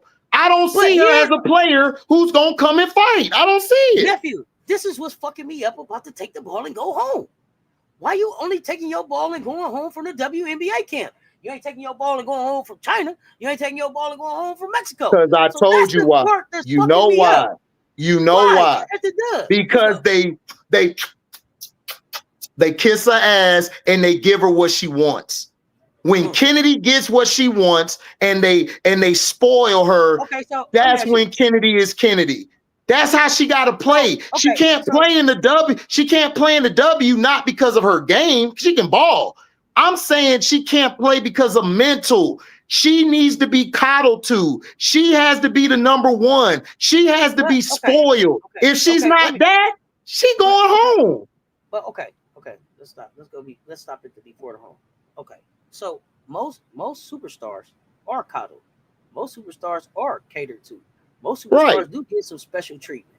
Are you saying that she's asking for something that her game doesn't require? Are you saying that she's trying to get some superstar treatment that her game doesn't earn her? What is it? She's not getting superstar treatment because they don't view her as a superstar talent. Okay. They don't. Do you see her as a superstar talent? I see her as an all-star talent. I don't see her as my superstar or my franchise player. I don't see her as that. But I see her as an all-star baller, and I could use her. She could play on my team any day. Because I can spoil her. I'll spoil Kennedy like, Kennedy, man, I saw this the other night. You're good. Let's go. I know how to coddle players like that. Here's the thing. Let me ask you this question. If you hadn't already seen Kennedy have those other issues, right? Brandon, you just meeting Kennedy. Even if she did, I would treat her. I would treat her like it's the first day I met her. Like the first day, I don't go off of what if I meet you, I'm gonna get a feel for you myself. I don't care about what you did over here. I'm gonna take a chance on you because I know what you can do. That's what I'm gonna do. What I'm asking you right now though is she only considered an all-star for you because of what you know about off the court and her antics, what you said about her? No. It's her play style. Okay. No, I know what you're talking about. It's just her play style. Straight basketball. That's what I wanted. Her play style is why I don't consider her a superstar or a franchise player. Because franchise player to me, Jackie Young, Asia Wilson. Franchise player to me, a Stewie, a Jaquel Jones. Players who could play both sides of the ball and take on, if they're not doing well on that one side of the ball, they're giving you something on that other side. But as far as an all-star, yes, she can be on my team any day because she can play. She can play, and I can use her, and we can win games. And I know how to. I've coached players like Kennedy Carter. That's why I know where she's coming from. I've seen this before, and they were younger than her, so I know what type of player she is. Can we have a real conversation? Because I see some stuff coming in the chat, and I want to. So I'm gonna roll it back, and I'm gonna throw some politics and some race in here. And we just gonna talk. We at the table, and so I want to know. So no more die. I see you saying that you disagree with HD, and it's coming from a place of you really believe that there are players and staff and coaches stuff that are really scared of Hollywood. Do you think that? Do you think it's some people? Do I think that they're scared of her? Yeah, that could work too. I mean, that could work too. Like I said, it fits. No more die. You're saying what I'm saying. She has to be with a coach who she can be personable with and who can deal with her. So she's going to have these outbursts. She's going to go off on you. You have to be a coaching staff and coach to be able to deal with that. I would have her on my team because I can coach that. I've dealt with players who just hotheads. You got some players who one day they the coolest in the world. Next day, they in their feelings. They mad about something. They don't know how to deal with that. Teaspoon could deal with that because that's how Teaspoon was. She was fiery like that. And I know this is a sensitive subject. This is a sensitive subject, and I'm not making any assumptions about people. But mental health is real, right? Is it just that Kennedy can't control herself, or Kennedy's this wild card, or is there some? Kennedy is a wild card because one day she's very passionate, another day she shuts down. That's just who she is. But see, I understand that because I've been around people like that and I've coached people. But if you're a coaching staff or an organization, Auntie, who doesn't know how to deal with that or never experienced that, right? You're not gonna sign them. It has nothing to do with her talent.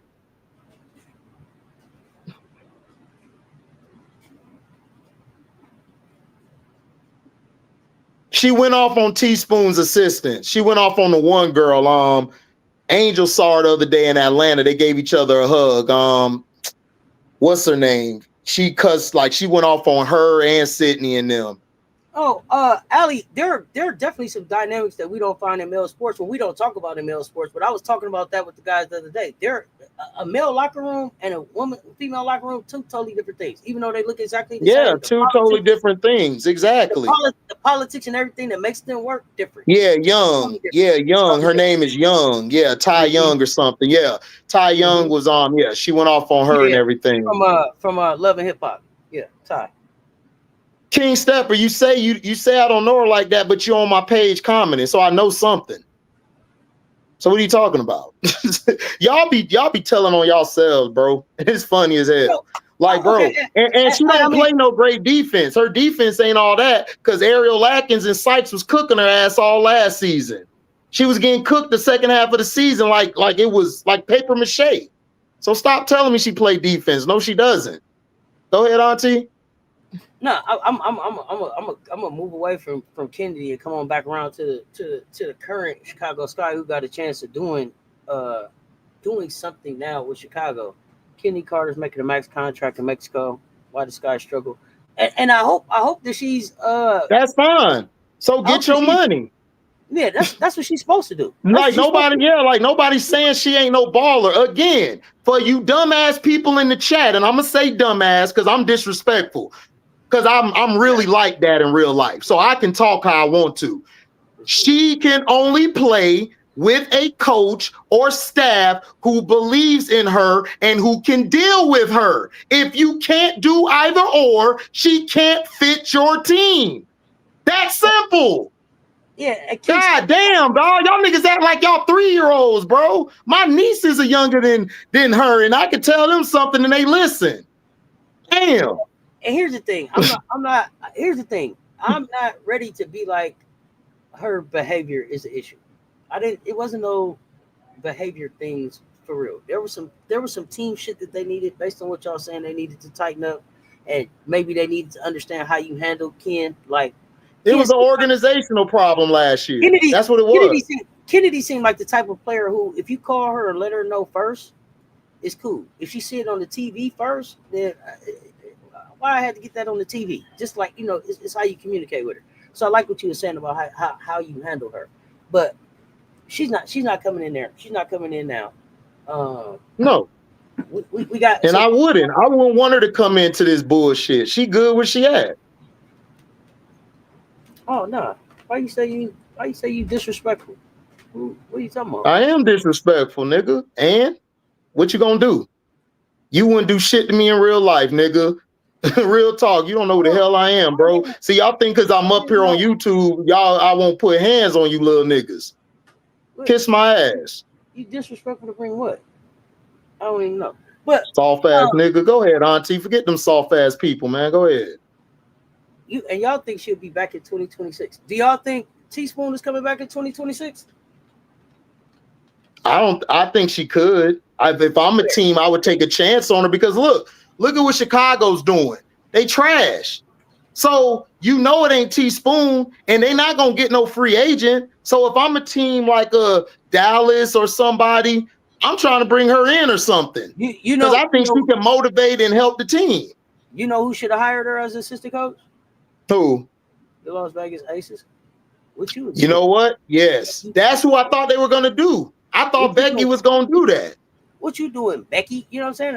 Becky, why you didn't? That's why I can't give Becky a pass, man. Look, I thought Becky for sure was bringing Teaspoon in. I ain't gonna hold you up.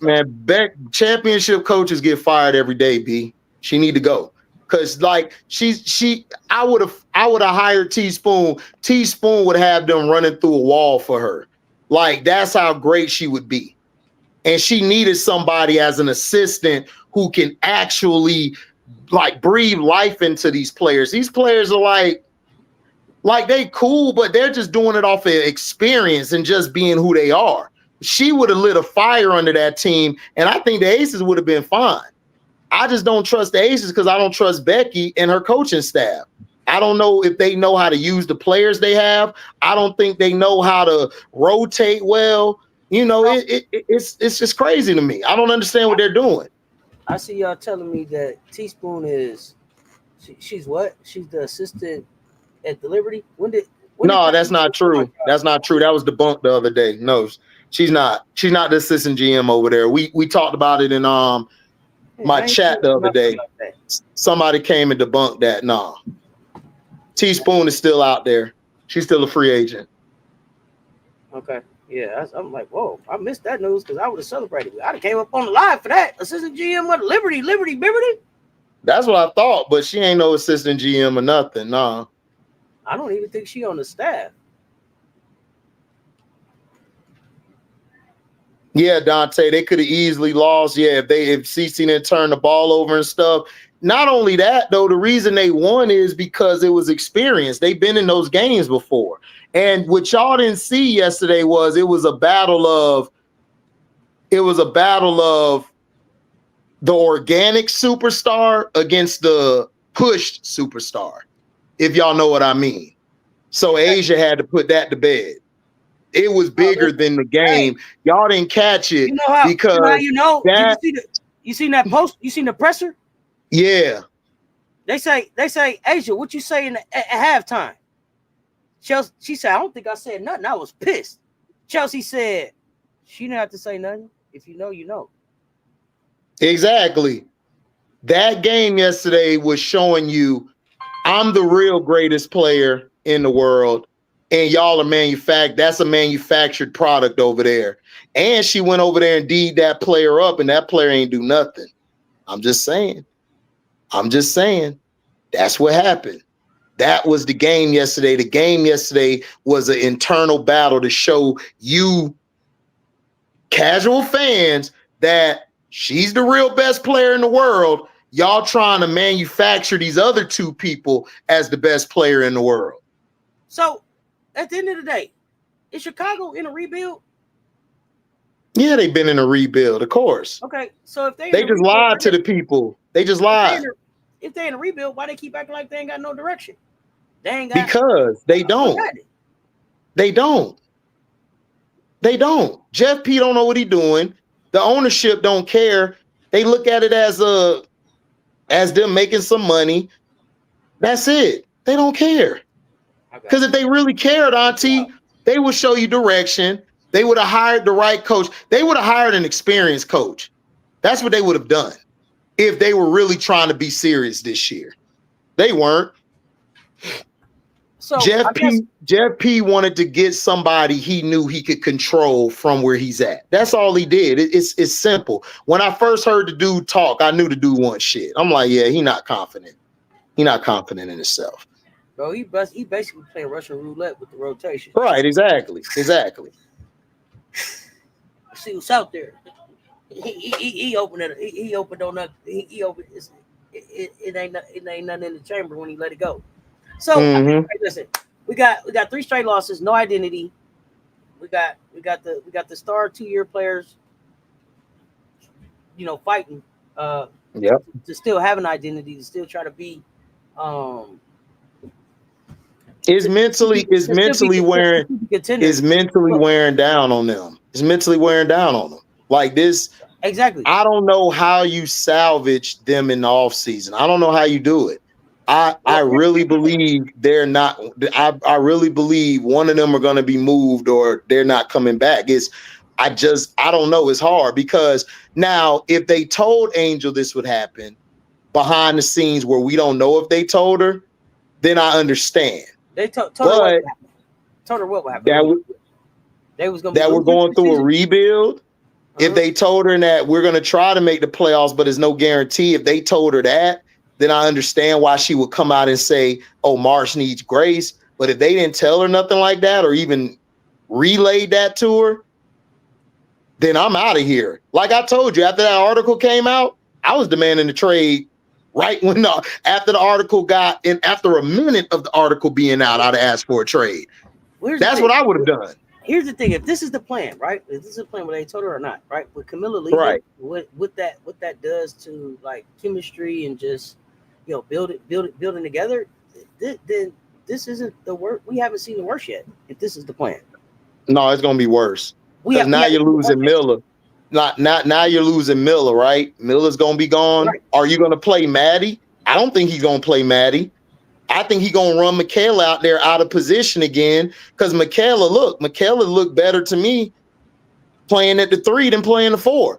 But he going to do his dumb shit and put her at the 4. And then when she get cooked, he going to be like, well, I tried. No, you're not putting Michaela in the right position. Like I can't critique Michaela because Michaela's not being used correctly. So I can't say you're a bad player when your coach don't have a direction for you. I can't say Camilla's playing bad or soft when her coach ain't put her in a position to be who she is. So I can't critique the players, but I know one thing: ban Becca, Kia, wrap their ass up, pack them up, and ship their ass overseas. Leave them there. Just leave them there. Don't come back. Don't come back. He say don't return. Don't return. Don't return. Don't return to sender either. Don't return the sender. We're gonna drop their ass off in the ocean. You know that movie The Blob where they collected them at the end and they dropped it into the ice water? Hey. That's what we're gonna do to them. Just drop them. Just let them go. Just let them go. So it's pushed for Tyler Marsh to be fired by the time Killer come back in 2 weeks. They won't make the right. What that's gonna do? If we fire Tyler, they're just gonna move Tanisha as the coach. That's gonna be even worse. Yeah, I don't think they told Angel either, which is a disservice. But no, that's what I'm saying. That's what I'm saying to y'all. Listen, I agree. I don't think they told Angel, but if that was me and that article came, I was just telling y'all if they possibly could have, because Angel telling us to give this guy grace. I'm not giving him grace. He's trash. And it's because it's 1 minute she say give him grace. Then the next minute they said, well, Tyler was telling y'all something on the bench. Then she's like, oh, I ain't hear what he said. I don't know what he was talking about. Like, it's like, which one is it? So I don't think they told her. And I just think Angel is just trying to play the PR game. That's why she didn't request a trade or do none of that yet. So I don't think they told her anything. I mean, we could fire him, Tiffy and Co, but like I said, Tanisha Wright just gonna be the head coach. And she trash. She garbage. Aisha said Tyler Marsh was seen praying for the grace, but the Lord said no. Aisha, don't do that. Don't do that. Yeah, you're right, Allie. GM ownership is a problem. I agree. Angel makes $70K per year. I didn't say she had a say. I'm just saying if they told her it would be a rebuilding year and to act like that they were trying to make the playoffs. I don't think they told her anything. And I just think Angel's being nice because she don't want to get the backlash of saying, oh, I want to be traded.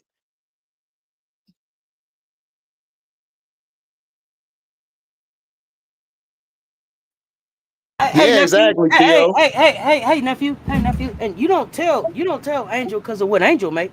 You tell Angel because of what Angel make you. That's right. Exactly. It don't matter what Angel make off the deal. You tell Angel because of what Angel make you. Right. Waterfall said Angel already know what's made, what mode the sky is in now. Yeah, it seemed like she know. Cause she pissed. She on the sideline pissed off as hell. Her and Raina look like they ready to get the hell up out of here. I missed Lorenzo comment. Lorenzo say, hell, I think Tanisha Wright the coach right now. I missed that comment. Yeah. Oh yeah, she is coaching now. The offense run just like in Atlanta. That's what I kept saying to people. This look just like Atlanta. And then Rob the Man Media said that she's really coaching the team. And then I went back to watch Atlanta from last year, and I was like, man, he right. She coaching this team. Because this team is trash, bro. Hey, Tyler, I'm the captain now. Y'all know right. I'm the captain now. You gonna take the blame, but I'm a coach though. That's how it is. Did you kill my friends? Yeah, I took your team. If Angel and Camilla both asked for a trade, would that force front office to make head coach change?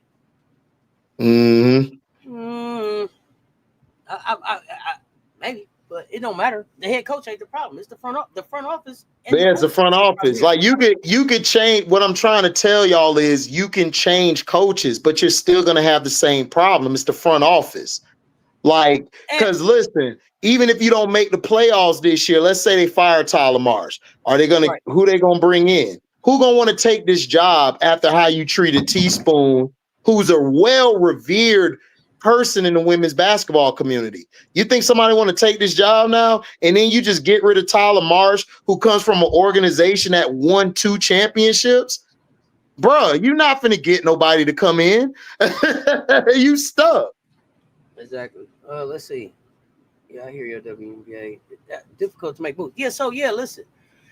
It ain't no magical trade that's just gonna happen. It's in so many things got to line up. The money got to be right. All these other things have to be right. Like Angel to a contender for what a contender would be willing to give up.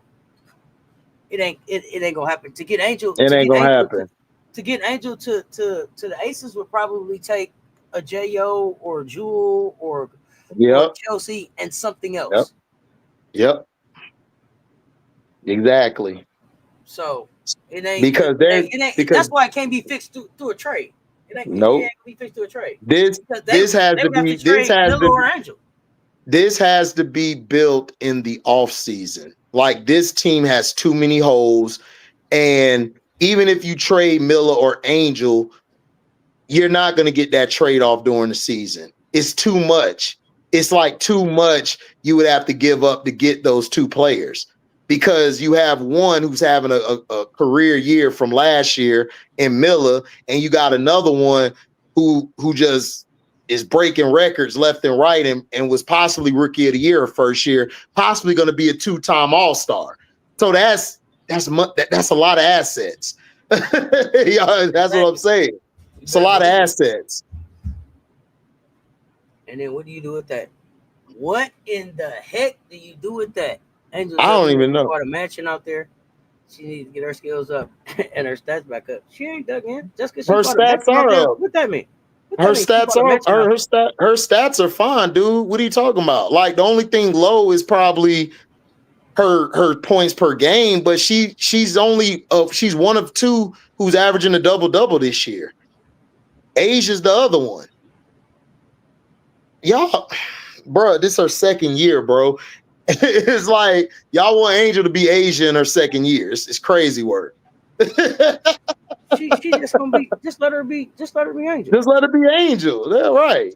She's in the league in rebound, and that's her thing. Remember, coming in the door, that's what Asia told y'all. That's what she was gonna be. Yeah. She's like, listen, that's her thing.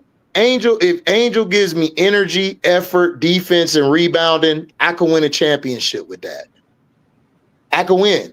But when you got an organization and a coach who don't build the team around your two young pieces and you're building it around a 36-year-old, this is how your team's going to look when that 36-year-old is there or not there. I'm just saying. Got to look at the team.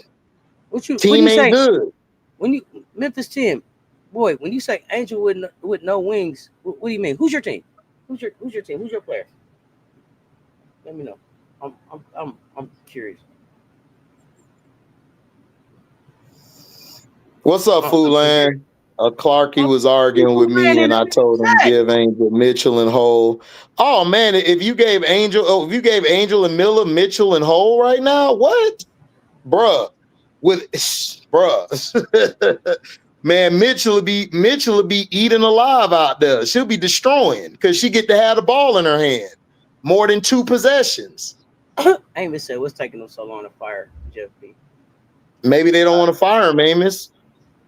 Maybe the organization like what's going on. Have y'all ever thought about that? I'm just saying. They didn't bring Teaspoon on like Teaspoon got her on New York. Look, like I said, man, look, they like this shit because I would have fired these two 4 games ago. They'd have been fired. But you said Kelsey Mitchell and Kennedy are the same players? Or is that what you said? No, I would take Mitchell over Kennedy any day. Sorry. Mitchell at one point was leading the NCAA in scoring points. Are you serious? Kennedy can't hold no jock strap to Mitchell. Stop playing. Stop playing. Let me say something, Jamie. Let me say something. Stop doing shit for the black of it. Stop doing shit for the black of it. It doesn't look any better. You saying it's bad optics to fire Tyler and all of his black assistants right now after Teaspoon is bad optics. But it's also bad optics to let Tyler Marsh and his black assistant coaches sit there and fail in front of the whole goddamn world, knowing that they can't do nothing better. That doesn't do anything. That doesn't do anything to build anybody's fucking confidence and hire some black coaches or taking a chance on some black female assistants just because they sitting up there for the blackest shit. Stop doing shit for the blackest shit. Do shit because it's right. Take this fucking color shit out of it. See, we got to get to a point where everything is equitable, so we can get the race shit out of it. This is why I be talking to poly sports and shit with Lil, so the people can have real conversations to get the race out of it. It's not a good look to be able to say, well, we got some black coaches over there. They ain't doing shit. They lose it. They ain't even 500. AB and Waterfall. See, y'all know basketball. Like Mitchell is way better than Carter. Carter can't hold a strap to Mitchell, dog. Stop. I don't watch Mitchell since Ohio State. Stop playing, bro. Like, y'all gotta listen. Y'all gotta stop disrespecting Kelsey Mitchell because y'all disrespected her last year. Like, she didn't put no time in this league. Like, she wasn't busting nobody ass in this league. Man, y'all, that's why I don't debate y'all, man. Y'all don't know basketball, bro. Exactly. Y'all don't know basketball. I'm not gonna sit around and let people just fuck up somebody's brand because they black. Stop doing that shit. Stop doing that shit. Right. Stop. Just sitting up there, then they just keep panning on them. Look at these losers. They can't even figure out. Right, Vito. Fuck on. Vito, exactly. Who gonna make that move? Kelsey Mitchell got hurt in Indiana, went from bad to not competitive. I know because I've been watching Kelsey Mitchell. Kelsey Mitchell, stop playing, bro. Like, look, I love Kennedy. She ain't effing with Mitchell. I'm sorry. I'm taking Kelsey Mitchell, bro. Mitchell is a monster, especially when she get going. She can hit you from the wing, from the top of the key, corner three. She can hit from damn near half court. She could go to the lane, mid. Her game is so more complete than Kennedy Carter, bro. Like, it's not even close, bro. I'm sorry. Y'all love Kennedy Carter. We can disagree. I'm taking Kelsey Mitchell any day, any day over Carter. I'm sorry. Y'all smoking crack. Here's the thing. Here's the thing. Here is the damn thing where y'all throwing me off with the Kelsey. It says who I'm taking. Oh, Kelsey or Kennedy? I would take Kelsey. Like, what are we talking about, man? Like, what? I would take Kelsey only because I think that Kelsey can fit in more systems. But what I'm not gonna do. Well, here's the other thing though. I don't even know how the two got compared to each other. That's what I'm saying. Like, this dude keeps saying Kennedy, they the same player. No, they're not. Kelsey Mitchell can play with or without the ball. She can actually play in different sets. Kennedy cannot play in different sets. The set has to be her. Man, y'all don't know basketball, bro. Y'all man, whatever, man. Y'all making my head hurt, bro. Whatever, dog. You got it. You got it. But here's the thing, y'all. Here's the thing. If I would be looking at those two players for two different things. I would be looking at those two players to do two totally different things. When I look at Kelsey Mitchell, and y'all can say that Kelsey Mitchell didn't carry Indiana last year, but then who did? But then who did? Is my question. Then who did? Like, and that's not. But Auntie, where did Kennedy carry Chicago last year? She had where did she carry Chicago last year? I'm asking. Where did they get to the playoffs? I'm gonna keep it a buck about where where Kennedy carried Chicago. Kennedy helped carry Chicago to further than they were supposed to fucking be. Chicago was supposed to finish last year, dead last last year. Chicago, with all of the bullshit that went on, all of the bullshit, the antics, the body language, all of that shit. If Angel doesn't give them a break, because Angel really gave them a break. If they'd have been locked into the playoffs, Angel would have kept playing with the risk if they'd have already made the playoffs. But she gave him a break and backed off. But that's what I'm saying. She gave him a break and backed off because she had started putting so much pressure on them that they was gonna have to make a decision about the rookie of the year. She gave him a break. She put that pressure on them, let them know you gonna have to talk about me. But if Angel doesn't get hurt and Kennedy doesn't go to the hospital, you could be looking at Chicago as the eighth team in the playoffs, which I'm fine with because y'all told me they wasn't shit but they was the 12th worst team in the league. I did, and I had them at 7 or 8 before the season started. Oh no, I didn't. I had them 7 to 8. I ain't had before the season started. I had them 7 or 8 because I knew Kennedy Carter before these idiots in the chat knew Kennedy Carter. I knew what she was capable of. So I knew they could get to the 7th or 8th if Teaspoon did what she was supposed to do. Because I had the Indiana Fever going to 6th place to the 6th seed before the season. And that's my point. That was my point about Chicago. It was too many questions for me to be like, 7 or 8. Y'all say they're the worst. We'll see. But for where they ended up, what I'll say about Chicago is for where they ended up, where they should have been was with another season to try to see what they could do. That's what I'm saying. So it's the organization's fault Kennedy can't carry a team by herself. Kennedy needs a squad around her that do their roles correctly. If you don't do your roles correctly, she's not going to suffice. That's why they didn't make the playoffs in Atlanta. That's why they didn't do well in LA. If you don't put everything on her and you coddle her, you're not going to win. Kelsey Mitchell, I don't need to coddle Kelsey Mitchell. Kelsey Mitchell gonna come to play whether it's good or bad. So I'm sorry, like y'all keep giving this girl a pass, bro. Like I've never seen a player get so much of a pass. I've never seen it. It's crazy to me. But the only thing that you're saying, nephew, is that you're not the type of coach that coddles. Some of these people might be the type of coach that coddles. I'm not gonna knock them.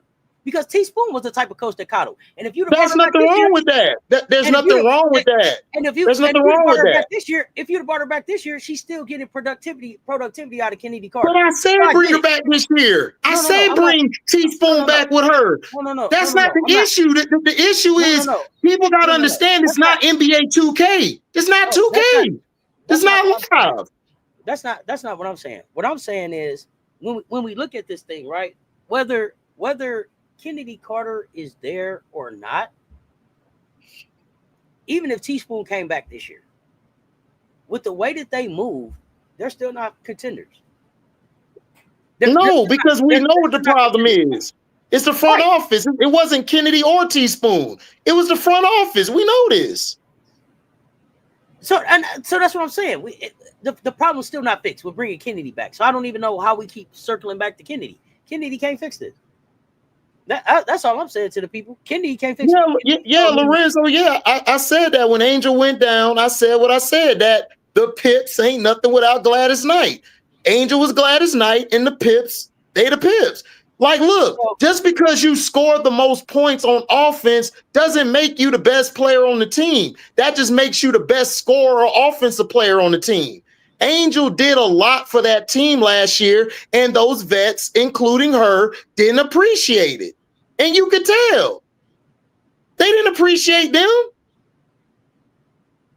So I'm not dissing Kennedy. Kennedy could play on she could play on my team, but she's not my franchise or my best player on the team. She would be an all-star type of player where I would use her to score. Her main option would be to score. That's it. I'm not looking for her to shut down the best player. I'm not looking for her to have a high assist margin. I just need her to score.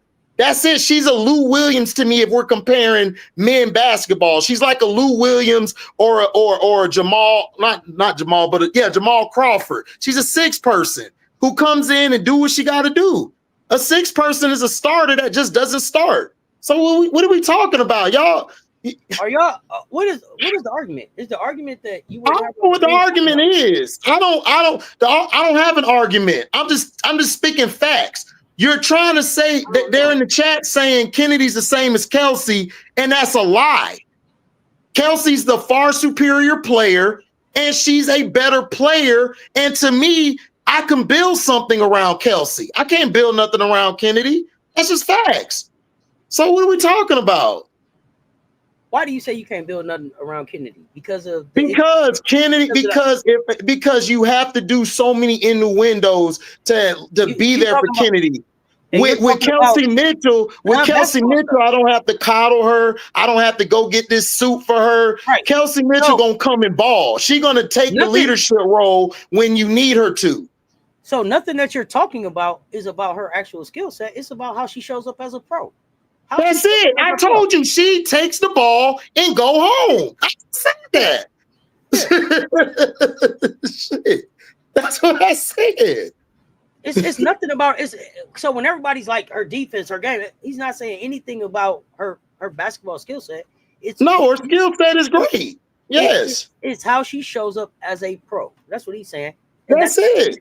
That's not what he would want to deal with on his team. That's all. That's all. Kelsey. So what are we talking about?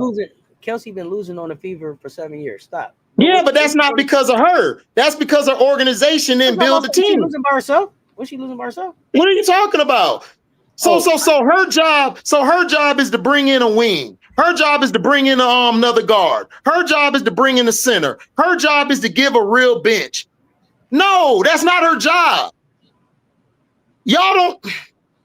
Rob, what you say? How can we, Rob Man Media in the chat? How can you say that when Kennedy just won a chip? Which one? I don't know. Say what? You gotta catch me up. How she won a chip? Yeah, she won a chip in Mexico and China. Yeah, because they built the team exactly to her and they coddled her. They're not gonna do that in the W. Anthony, I see. So how many more games? For those of y'all who like, yo, Kennedy Carter solves this. How many more games do Chicago Sky win this year? We would have won games with Kennedy Carter. Okay. All right. Y'all got it. Listen, y'all got it. Y'all think y'all know everything. Y'all got it. I'm good. How many more games do y'all think? I'm good. No, I'm good. I mean, y'all said we would have won. Whatever. But be Will. I'm a broken record, bro. I'm done. I'm letting them have it. Kennedy would have won this year. Kennedy would have made the All-Star team with this roster. Go ahead. We got it. She would have won. All right. Okay, but here's the thing, though. Here's the thing. How many games have they won so far? 3. So you win a couple more games. Are you a contender? Well, Rob, I disagree with you about Kennedy as well. Like, yeah, I don't believe she's all that like you say she is, but she could play on my team, but just not as the franchise player. So we disagree, Rob. We're gonna continue. We disagree yesterday because you're talking about Jewel Lloyd, and I told you y'all didn't need Jewel Lloyd. Y'all needed a wing and a big. So you say, what are we talking about? I don't know if she needs to be in Chicago, though. You don't think she needs to be in Chicago? Exactly. She don't need to be in Chicago. Nobody need to be in Chicago. We know that. She would not have done nothing on this sorry ass team. That's what I'm trying to tell y'all. Okay, this is why I asked the question about how many more games. Where would y'all be? So if you were 500 or where the Vouts are you feeling better about that? Are you okay with that? Based on how?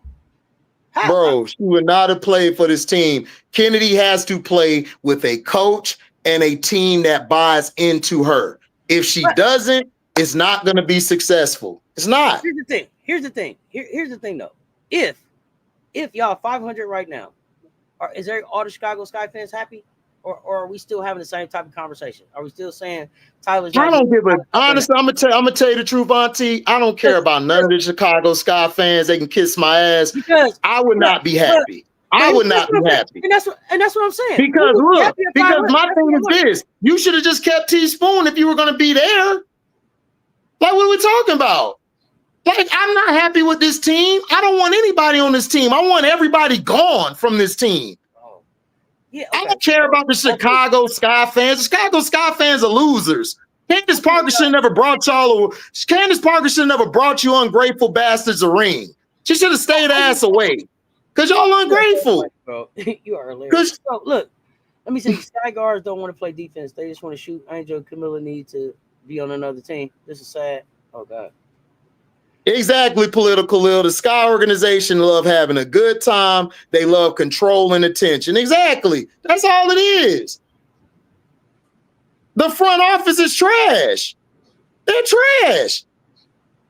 The Sky fans are losers. They've been losers. They don't know winning. They don't. Candace Parker had to come back and win a ring with your garbage roster. If it wasn't for her and Kalea Copper, y'all would have never had nothing in Chicago. And you know what the Chicago organization did? They treated them like shit, and y'all still went along with the bullshit. Y'all ain't pressed them at all. Last year, y'all blamed Kennedy. Last year, y'all blamed Angel. Last year, y'all blamed Camilla. Y'all blamed the players, but never blamed the organization. Ever. What does pressing them look like? What should pressing them look like?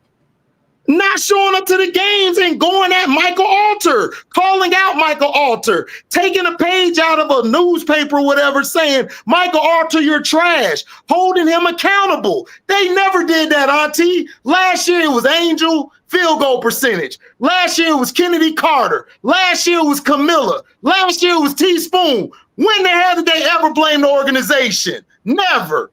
So I don't want to hear shit from Sky fans. I don't want to hear shit from Sky fans. Y'all blaming Angel. I don't want to hear shit from y'all because y'all are liars. Y'all was on here all last year blaming Angel Reese, a first-year player. They still blaming Angel. They still blaming Angel. Okay. And if Kennedy Carter was here, they would be blaming Kennedy Carter. So I'm glad she not on this bum ass team. Kenny can help a team win games. But Sky got Kenny. Rob, Auntie, didn't I just say earlier that Kennedy could help a team win? Didn't I say she could go help your Aces right now? She can go help New York. We know that Kennedy can help a team. Nobody's saying that. I'm saying that she would not help this bum ass team. She wouldn't. There's too many holes. I wouldn't want her here. I wouldn't want her on here. I don't even want her on Chicago. Yeah, Angel catch strays from everybody. I agree. So what are we talking about? Well, and that's the thing. Chicago fans never blame the organization. King Stepper, you a lie. You a lie. Yes, they are. They have been. So stop. They have been. I don't want to hear that shit. Y'all blamed her last year. Y'all was like, she's finally out of Kennedy's way. Then y'all still ain't make the playoffs. Then y'all wanted to blame Teaspoon and Kennedy after that. Yeah, bro, come on, bro, man. Y'all see, Auntie, you know what it is, Auntie? Auntie, you know what it is? Auntie, you know what it is, Auntie? Auntie, you know what it is? Mother effers get amnesia and shit. They get amnesia when they shit get debunked. When they get debunked, let me say this. They love to do that. King Stepper, you're not the only one in the chat from Chicago. And people in the chat from Chicago that told us everybody in Chicago, it ain't all love for Angel. Exactly. Love in the city for sure she do. But media, right. It's some others in the city that ain't really checking for her like that. But we not saying that Chicago don't love her, but we are saying that it was a lot of fans out there hating on her, calling her that are hating on her. Yes, they are. She was the reason Teaspoon got fired. She was the reason Kenny not gonna be there no more. She's the reason Henry wasn't there. We heard all of that. Yep. Exactly. We heard all of that. Exactly. So that's what we nigga, you don't you got blinders on because I done had Chicago people on my panel done told me that they don't have all love for Angel there. So I'm taking their word over you because they really live in Chicago. I don't know what you're talking about. It ain't just the media, it's the fans too, sir. Yes, it is. In a cold battle, right? A losing fan base that blames one person on the team is ridiculous. It's ridiculous. They blame Camilla, they blame Angel, they blame them, they blame them. Like they blame everybody but the front office. Oh man, nigga, you ain't from no damn Chicago. Whatever. Everybody say they from there. Right. Got you. Angel get hit pieces every day. I mean, she do. Yeah, Andre Chicago done turned on Angel. We know they did. We know they did. And King Step, I see what you saying. You like not the real Chicago. We get you. We get you. But the ones that they showing and the ones that's on the platform and the ones that's pushing narratives, that's the narrative that's being pushed out. So I hear you. Yeah, it's a real Chi-Town folks in there. Like, yo, nah, we stand with Barbie, but there's some real haters out there too. Like, damn, that's how y'all move. DJ, they ain't sure they could play for no 3/4. You know why they played for 3/4? Because Atlanta was just missing shots. Who you talking about playing for 3/4? Talking about the Chicago Sky. I'm like, dude, Chicago Sky ain't played for no 3/4. The other team was missing shot, and they were turning the ball over. But as soon as that stopped, they blew their ass out the water. Like, come on, man. Y'all ain't watching the game. Y'all not watching the game. How is Angel listed for the next game? Is she listed probable, questionable? What's going on? Man, she need to be questionable because I ain't coming out to that bullshit. Not without Milla out there. Shit. I would sit back and rest my leg till it get right. I ain't playing for that bum-ass organization, man. It's them fans that follow the media narrative. Now that's real motherfuckers. We love A5, K Millie, salute. All right, that's what I'm saying. I said I get what y'all saying. Real ones stand with them. But here's the thing. A lot of the times what we're talking about is the narrative that's pushed out there. I'm not please understand that we know that if you go in the hood, if you go where real niggas is at, you're gonna see some real niggas with some real love for Angel. That's not what we're talking about. Right, Shelly. Right, Shelly. Tell the truth, Shelly. They want their own CC. Exactly. That's what they want. It ain't another one of them coming. They want their own CC. Exactly. Thank you for telling the truth. Shelly, it ain't another one of them coming. So they might as well get that off their mind. They might as well get that off their mind. It's not another CC coming for another organization. I would do that too, Lady J. If I'm the whole team, I would lock arms and protest this shit because they've been trash for years. So they've been trash. Facts. HD do what DeWanda did. Personal reasons.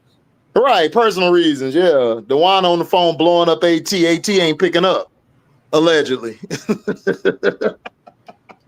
Well, you should have went to Phoenix, DeWanda. You should have went to Phoenix. But no, you wanted to follow that bum ass coach over to Indiana. All right, there you go. No, I don't think Angel's sitting out. I don't think Angel's sitting out speeds up Tyler's firing. If anything, it helps her get traded. I think they'll move off her before they move off Tyler. Right, Felicia, they do. They got a bunch of fake fans out there. A bunch of fake fans. And then you got fans trying to say, well, we robbed for her. Yeah, but you're 2 out of the 10. I don't know. I have no idea what's going on with DP in the locker room issue. I just know she up out of there. And I was asking y'all, did they take her banner down or what? Yeah, that's what I heard they did. Somebody told me that yesterday. I mean, last night they told me that. I was like, was her banner ever up? I don't know. I don't care. I don't care about Indiana. I ain't cared about Indiana since Tamika left. And then Kelsey played there. He said the Sky getting smoked tomorrow. No word to AR. Oh, yeah. They getting smoked like a pack of coos. You don't know Chicago. I know it's 2 out of the 10 fans that like her. Sifka ain't no CC, y'all. Sifka ain't no CC. The two out of the 10, right? 2 out of the 10. So that means you're a part of the 20. You're a part of the 20% that likes Angel. And then somebody else told me that I didn't see nothing about her taking her bio. Oh man! Bio. They said her picture wasn't up on the banner. So you're 20% of the fan base out of the 100 that love Angel. Thoughts on HBL? Oh God! DP has removed all Indiana fever. Now, bro, you don't know. I do know, King Stepper. You're a part of the 20% out of the 100 that like her. That's cool. You got a loyal fan base there, buddy. I love it. What up, Mondo? Let me see. What's up, Mondo? DB has removed all Indiana Fever posts and stuff from her social media, but the coach was just telling her everything was cool. Hey, they gotta figure this shit out. Bro. Right, exactly, Lucky, I guess. Exactly. I don't got no thoughts on HBL. Yeah, I agree, Lucky. Like, yeah, Tyler said the perimeter is their issue and still nothing has changed. Right, exactly. But you still ain't changed nothing. So that lets you know that Tyler don't have no control. He don't. Jeff P controlling him and Tanisha Wright running the team. Oh, they said Tasha unfollowed DB. My best guess is Of course she preferred to play with Ari McDonald because Ari McDonald actually passes the ball. Nothing. I haven't heard nothing about Bonner. I ain't heard nothing about Bonner. Man, Bonner said I'm done. HBL got a long way to go. That's a nice way of putting it. Oh, facts, Lucky. New York ready for Angel to come. They already got the red carpet out. They ready. But they like, yo, come through. Because New York would actually treat her correctly than what Chicago would do. But Helen Phillips, what does that say about an organization that is willing to push a narrative that is one exactly, Helen Phillips. But Helen Phillips. That's my problem right there. But Helen Phillips, your organization ain't doing nothing to protect you. They're putting your GM, right? The GM is, everybody can agree, the voice of the front office. That's the person you're going to see and hear from every day, right? He comes out and blames Angel and Tyler Marsh for why they're not winning, saying Angel needs to be better. So you're saying a second-year player has to do more than what she's been doing. That lets me know she don't need to be there. Why don't I have any thoughts on HBL? What was up? What should I be thinking about HBL? What thoughts? I mean, I wasn't a fan of HBL before the draft, and I'm not a fan of her now. Like, did something happen with HBL that I should have an opinion on? I'm not clear what it is you asking me for real. Right, Anthony Allen. those Sky fans, they never wanted Angel. They wanted Rakia. But I thought Rakia was going to Chicago because that's all I was hearing from people behind the scenes because Chicago wanted her, but Teaspoon wanted Camilla. Then she went and got Angel. That's why I told y'all. Teaspoon wanted Milla and Angel. Chicago didn't want them. Chicago wanted to get Rakia. They didn't want Camilla and them. HD, if Angel goes to the Liberty, you think New York moves Izzy? Hell yeah, I'll move Izzy quick. Yeah, I don't. Yeah, Izzy ain't doing shit for him now. Here's the thing, ma'am. I've talked a whole lot about HBL. So when you like, what's my thoughts on HBL? About what? I didn't say what I had to say about her. She's not a point guard. Let her play off the ball. No, she can do it. She can do no. it. She's not a point guard. No, but she's a 2-guard. She's a 2-guard. Like he not letting her play her game. If you let HVL be HVL, she'll be fine. But if you're trying to make her into a traditional point guard, she's gonna be bad. She don't have that in her. HVL is not gonna be a point guard. She's not gonna be a lockdown defender. If you understand that about HVL and you're fine hours for good, HVL is serviceable in the WNBA. I told y'all she was gonna be in this league. Right, exactly. I thought Rakia was going to Chicago. That was a surprise. Yeah, that's what I'm saying, Michelle. Like everyone thought she was. That's all the talk was. They wanted to go get Rakia, and then they switched and got Milla, and then they went and got Angel. That was Teaspoon moves because Jeff and the organization didn't want them 2 players. He wanted to go get Rakia. Here's the thing, Toya. Why would you bring Reese into New York to play JJ's spot? Why would you bring Reese in to play 5? I will move her to the 4, and I have Stewie playing the 3, and I got Tasha, Cloud, and Sabrina in the backcourt. Playing here while JJ is out because I would never have Angel be a 5. I'm sick of watching Angel play out of position. That's another thing. I would move Bert to the 5 and Angel at the 4 while Jaquel is out, and I would run it like that. I'm not finna put Angel at the 5. Angel's better at the 4. Yeah, Phoebe is coming back. Yeah, Phoebe's coming back. I think after the Euro thing, the America Cup thing. Yeah, she's coming back after the America Cup. Yeah, they got somebody for JJ. I wouldn't put if Angel was on that team. I would run Angel at the 5. I would run Angel at the 4. Right. But it's a few people that they run at the 5 in the WNBA that I would never run at the 5. Yeah, I won't run them at the 5 either. I don't know why they do it. Everybody can't play the 5, y'all. Oh, you saying only because JJ's out? But why wouldn't you start Sabali? She helped you win the championship. Yeah, Sabali. Yeah, Nyara's a good a solid center to play when JJ's out. Sabali straight. But I also realized that like if Angel was to go to the New York Liberty, they wouldn't remain as constructed and just add Angel. They would lose something. So yeah. So that's what I'm saying. Yeah, but they're not going to trade her because it's too much to get back. Oh, you think what you're saying is that Angel Reese would get to the New York Liberty and then she would just come off she would be a bench player? The number 1 rebounder in the WNBA would be a bench player in New York? Why? You out your mind. No, she wouldn't. Why? Why would she be a bench player, dude? Why would you have the number 1? Why would you have the number 1 rebounder and a double queen on coming off the bench? I told you, Auntie. I told you these people don't know basketball. I told you that's why I don't talk to them every day no more. They don't know basketball. It ain't no way in the fuck Angel would come off the bench for me. I'm telling you, they don't know basketball. And I don't think that you could get Angel and Stewie in New York together. Right. I don't think there's no way that you just got Angel and Stewie and JJ and Sabrina and Phoebe. Like, it doesn't work like that. On 2K, yes. On 2K, when you get to put your little roster together, build it like that. 2K, that do work. Yeah, I'm saying, look, if you say Reese a bench player, that's when you lost me. I don't talk no more to you. I'm sorry, like I can't do it. Basketball, look, I can't wait till football season start because y'all niggas don't know basketball. I'd rather go talk to my people about football because y'all be making my brain hurt. Like if y'all even came around our way, y'all just suck. Y'all just don't know. Cause it's dumb. Like they keep saying the same. They keep saying this. They keep saying the same dumb shit. It's like, bro, y'all don't know basketball. That's why I like talking football, because niggas actually can have real conversation. Women can have conversation about football because it's about positions. In the NBA. I'm glad you asked. I'm glad you asked. Who would she start over on the Liberty? It would piss y'all off. I would put Angel on the floor before Stewie. Oh man, Stewie would come off the bench and kill. 6 players. Yep. You already got rid. You ain't got shit to do. You ain't got nothing to prove. Man, listen. Yeah, I know Stewie is there. I know Stewie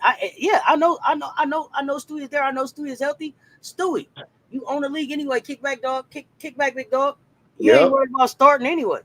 Yeah, and that also would extend Stewie's career by like 4 more years. What? Man, she'll be collecting championships. Angel. Yeah, and Anthony Allen. A lot of Chicago fans said that too, that she would come off the bench in Chicago, and I was telling all of them, over who? Who gonna start over her? They were telling me Will and Izzy was gonna start over her.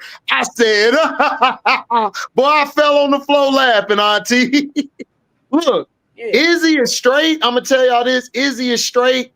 Angel had a better college career than Izzy. I like that too. And she's gonna have a better pro career. I like that one. I like that one too, Tiffy. I wasn't even thinking about mixing it up like that, putting them both out there. Oh, that's a problem. You want Stewie at the 3, Angel at the 4, JJ at the. Yeah, that's what I want. That's what I want. Phoebe at 6 with them out there. I like it. Yep. That'll be nasty work. That's what's funny to me. And I don't think. And y'all be careful with that. Stewie lost a step or two. Stewie got her knee fixed. Y'all keep watching. No, Stewie ain't lose a step or nothing. No, it's just that. You know what's wrong with New York? They missing Kayla Thornton and Lainey Hamilton. They missing them big time. They really missing Lainey because she'll be back. Don't miss Kayla because she's gone. She found a home. She's out. Oh, yeah, but I'm saying, but listen, Auntie, they still gonna miss her because what Kayla did. Kayla took the pressure off the bigs because she could switch on the 5s, the 4s, and the 3s. What I'm saying is, don't miss her because she ain't coming back. No, I know that. No, I know that. I know that. Yeah, you're right. These fans, hey y'all, Miss was coming back, man. That's out the door, honey. You know what they say? You don't miss what you got till it's gone, nephew. Yeah, it's gone. It's gone. It's gone inside of here. The thrill is gone. The thrill is gone. It ain't never coming back. Oh man, wasn't even gonna make the camp. Angel is a top 20 in box score production. Her numbers show she's not a bench player. Oh, we know that, but people don't know basketball. It's that north side of town don't give a damn about Angel, huh? Lil, okay, let me know. Okay, Lil said it's the north side. Okay, y'all love her on the south side and west side. It's the north side. Okay. Shout out to south side and west side then. We was talking Chicago Sky Hoops. Nephew, what you got up for the rest of the day? Oh, we got Stars Hoop Central, and then I'm gonna have a show later on tonight talking about some W. I'm just going back watching the games. I watched it. I did a video just now, uploaded y'all. Go check it out. It's talking about Marshmallow. This is a real coach. Sidney Johnson going off. I showed the tape. So it's called Marshmallow. This is a real coach. So make sure y'all check that out. And we'll come back and talk shit tonight. You know how we do. Oh, you know, we all around here. I'm back later on with HD going on X. HD going X. Indiana Fever beefing with each other. Good. Families. Natasha Howard's sister going to CC. Hey, look. I got a gloat. Hold on. I got a gloat. Listen, Auntie. Hold on. I got a gloat. Hold on. Let me gloat. Oh, go ahead. Didn't I tell y'all what was going to happen the first episode of Stars Hoop Central? And guess what? I've been right.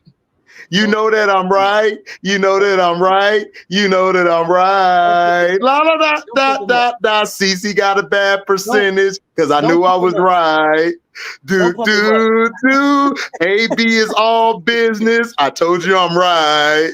La da da da da da. The fever beeping inside, and I know why. Yeah. HD was right. HD was right. HD was right. La da da da da da. Kelsey Mitchell not coming back because I was right. Do.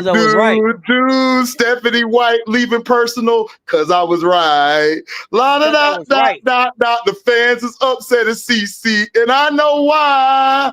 Yeah, yeah. HD was right. HD was right. HD was right.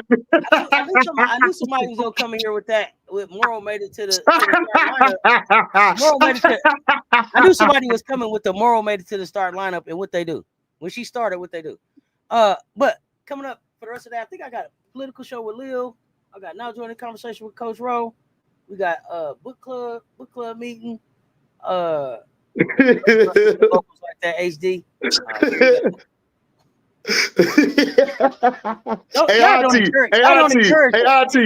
AIT, the CC. but that irritated me. That shit pissed me off. My dog called it from the beginning. Oh my god. Oh man. This dude said. Oh man, don't cry over here, dog. Y'all look, I predicted the fever. I told everybody what was gonna happen, and they was like, HD, you a hater. You ain't it. I'll smack you, HD, when I see you. You a punk. I'll gumbuck you, HD. I was getting all type of hate. And now guess what they saying? HD was right. HD was right. La da da da da da. That's it. That's his ringtone, y'all. When his phone ring, that's what it say. HD was right. HD was right. HD was right. La da da da. It's just like, man, he's so silly, man. Another good hangout. Another good hangout.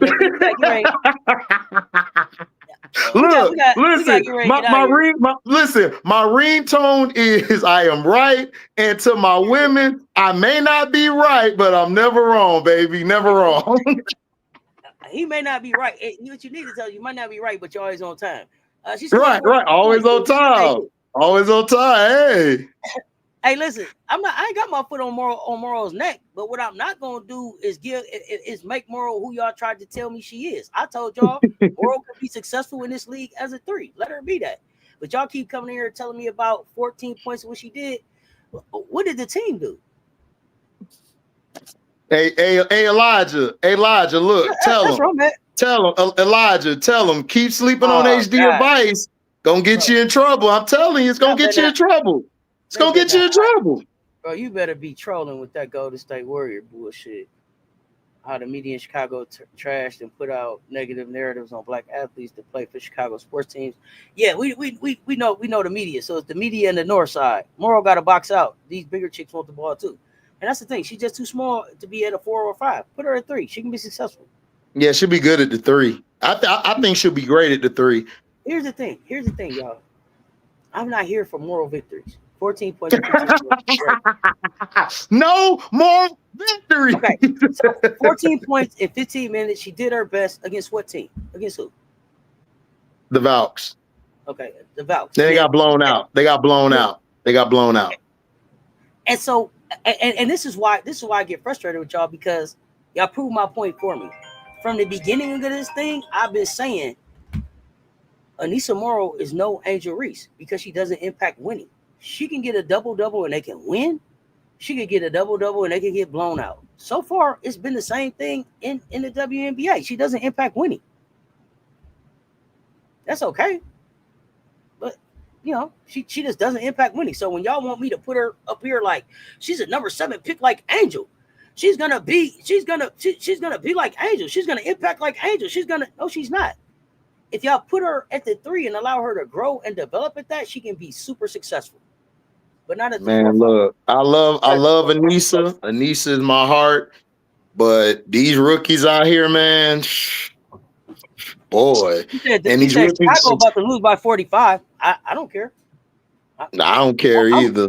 That don't hurt my feelings. Y'all be talking to me like I'm a Sky. Yeah, like I'm an angel. I'm an angel. I'm an Angel Reese. I'm an Angel Reese and Camila Cardoso fan. If they leave, I leave. No. AC2. The question wasn't a troll. I was asking if you was trolling me, like joking. I know you're not telling me that the Golden State Warriors went out and doubled down on the Kerr family as the future of the Warriors. Are you serious? That they went and hired Steve's son? That's what I'm asking you. Yeah, I don't care if they lose by 45. I don't either. I look.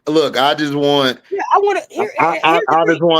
I just want Angel. I just want Angel just to sit out for a little bit. Rest that leg. That's it. Yeah. Oh, AC2. Okay, G League. And this is the thing. Just because I said she's not a 4 or a 5 in this league, that doesn't mean she can't make the league. She can't play this league. What I said was set her up for success. But if you walk her out, if you trot her out there and tell her, "Hey, go do something with Asia or AT or all of them," what's she gonna do? Yeah, that's gonna be tough. Why set her up like that? Hell of a rebound at 3. What wing would out rebound Morrow in this game? Anybody? At the 3. At the 3. Oh no, nobody. Nobody at the wing. Nobody at the wing. No. Nobody. No. Take advantage of that. Plus, I want to read this to y'all real quick because I know Auntie got to go. Let me read this to you and everything. Okay. Now, this is the thing Rob sent us. A small forward, right? Balanced role, scores and defends, rebounds, matches up with opponents, adapt to the situation. Morrow can be a great 3. She can adapt to the situation. She can score. She can defend. She can rebound. She needs to play the 3. At the 4, it's going to be hard for her because you got to be physical. And she's not physical to go against these 4s in the league. So she'll be better at the 3. And I think she'll make the league. Look, I got faith in her.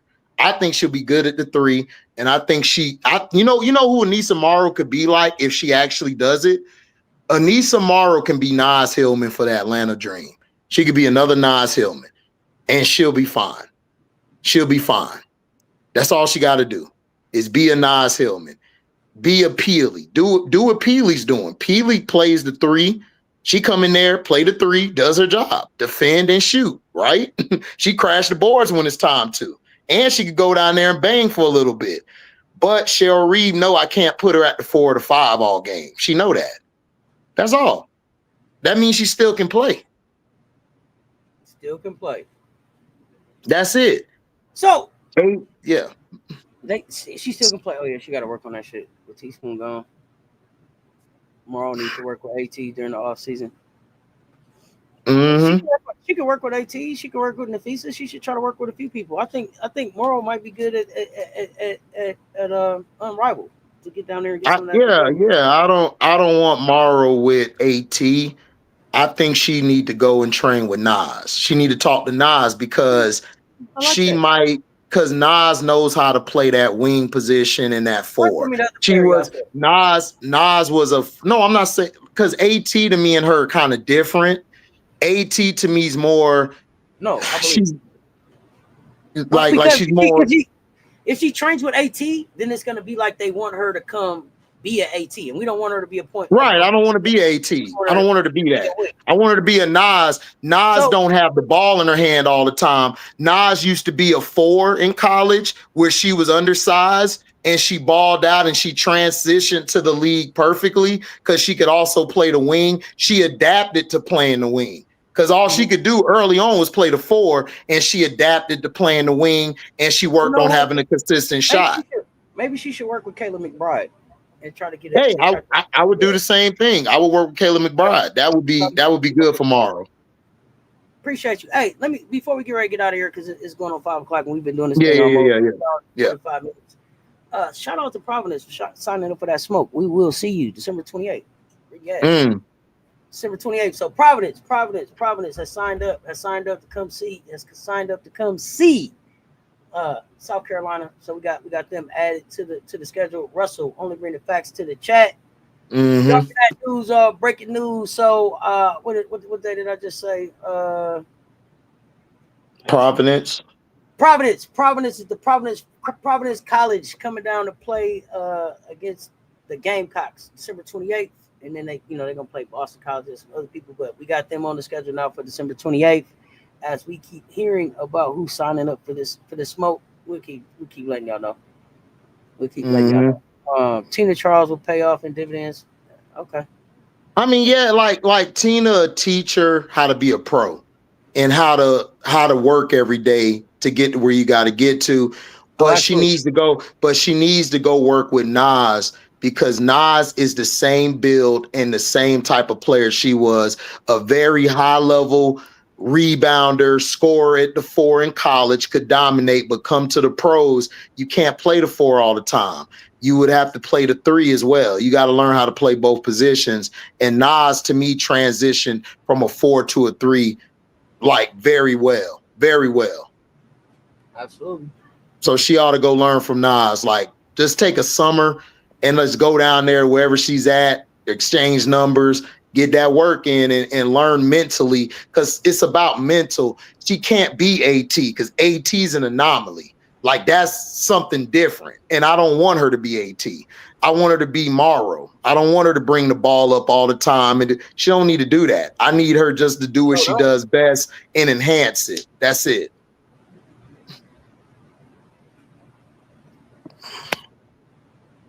These bigger chicks want the ball too. Yeah, these some big chicks, man.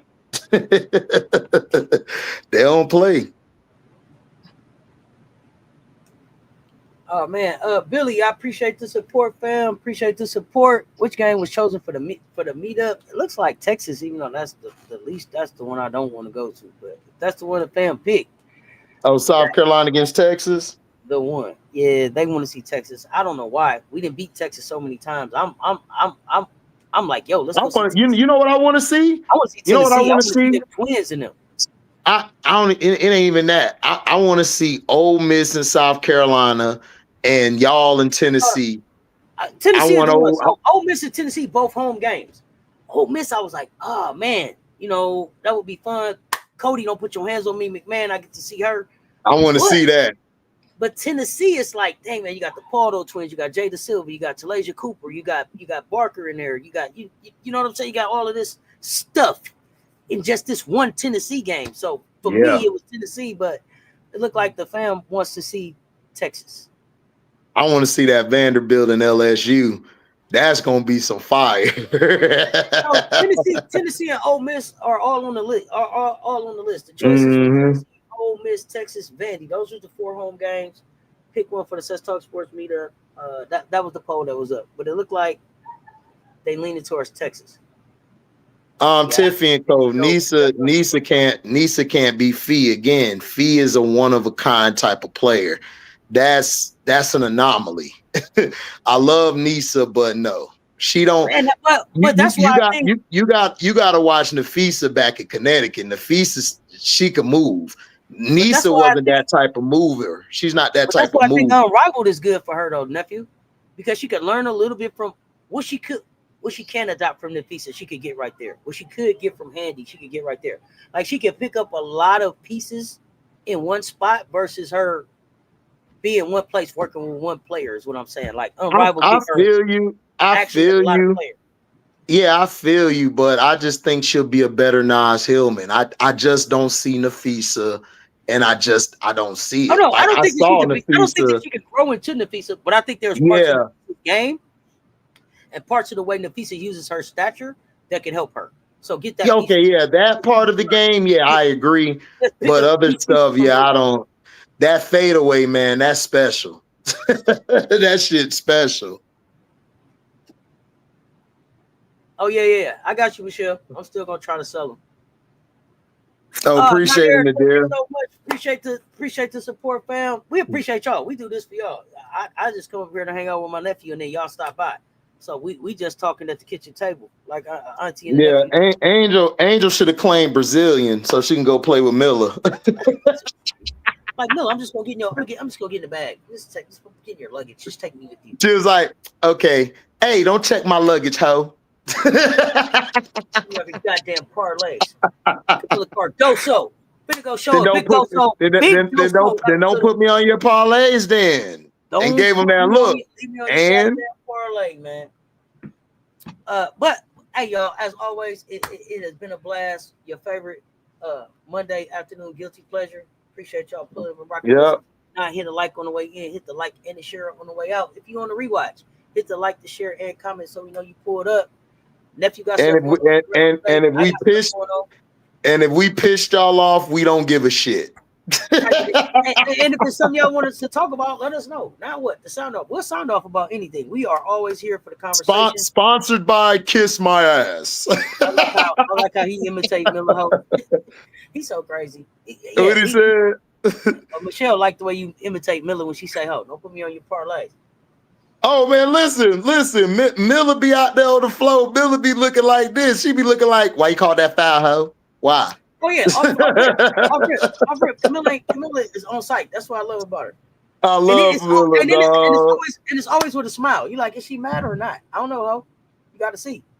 Right. Siri, turn that off, ho. Right now. But y'all know what it is until Sunday when we back with Say Less, Be More, and then Monday. Now what? Sound off. Y'all check for us on our respective YouTube channels, and we probably may crossover in these YouTube streets. We appreciate y'all for pulling up with us. Until the next time, y'all stay tuned. Talk soon. That's what we're Talk Sports.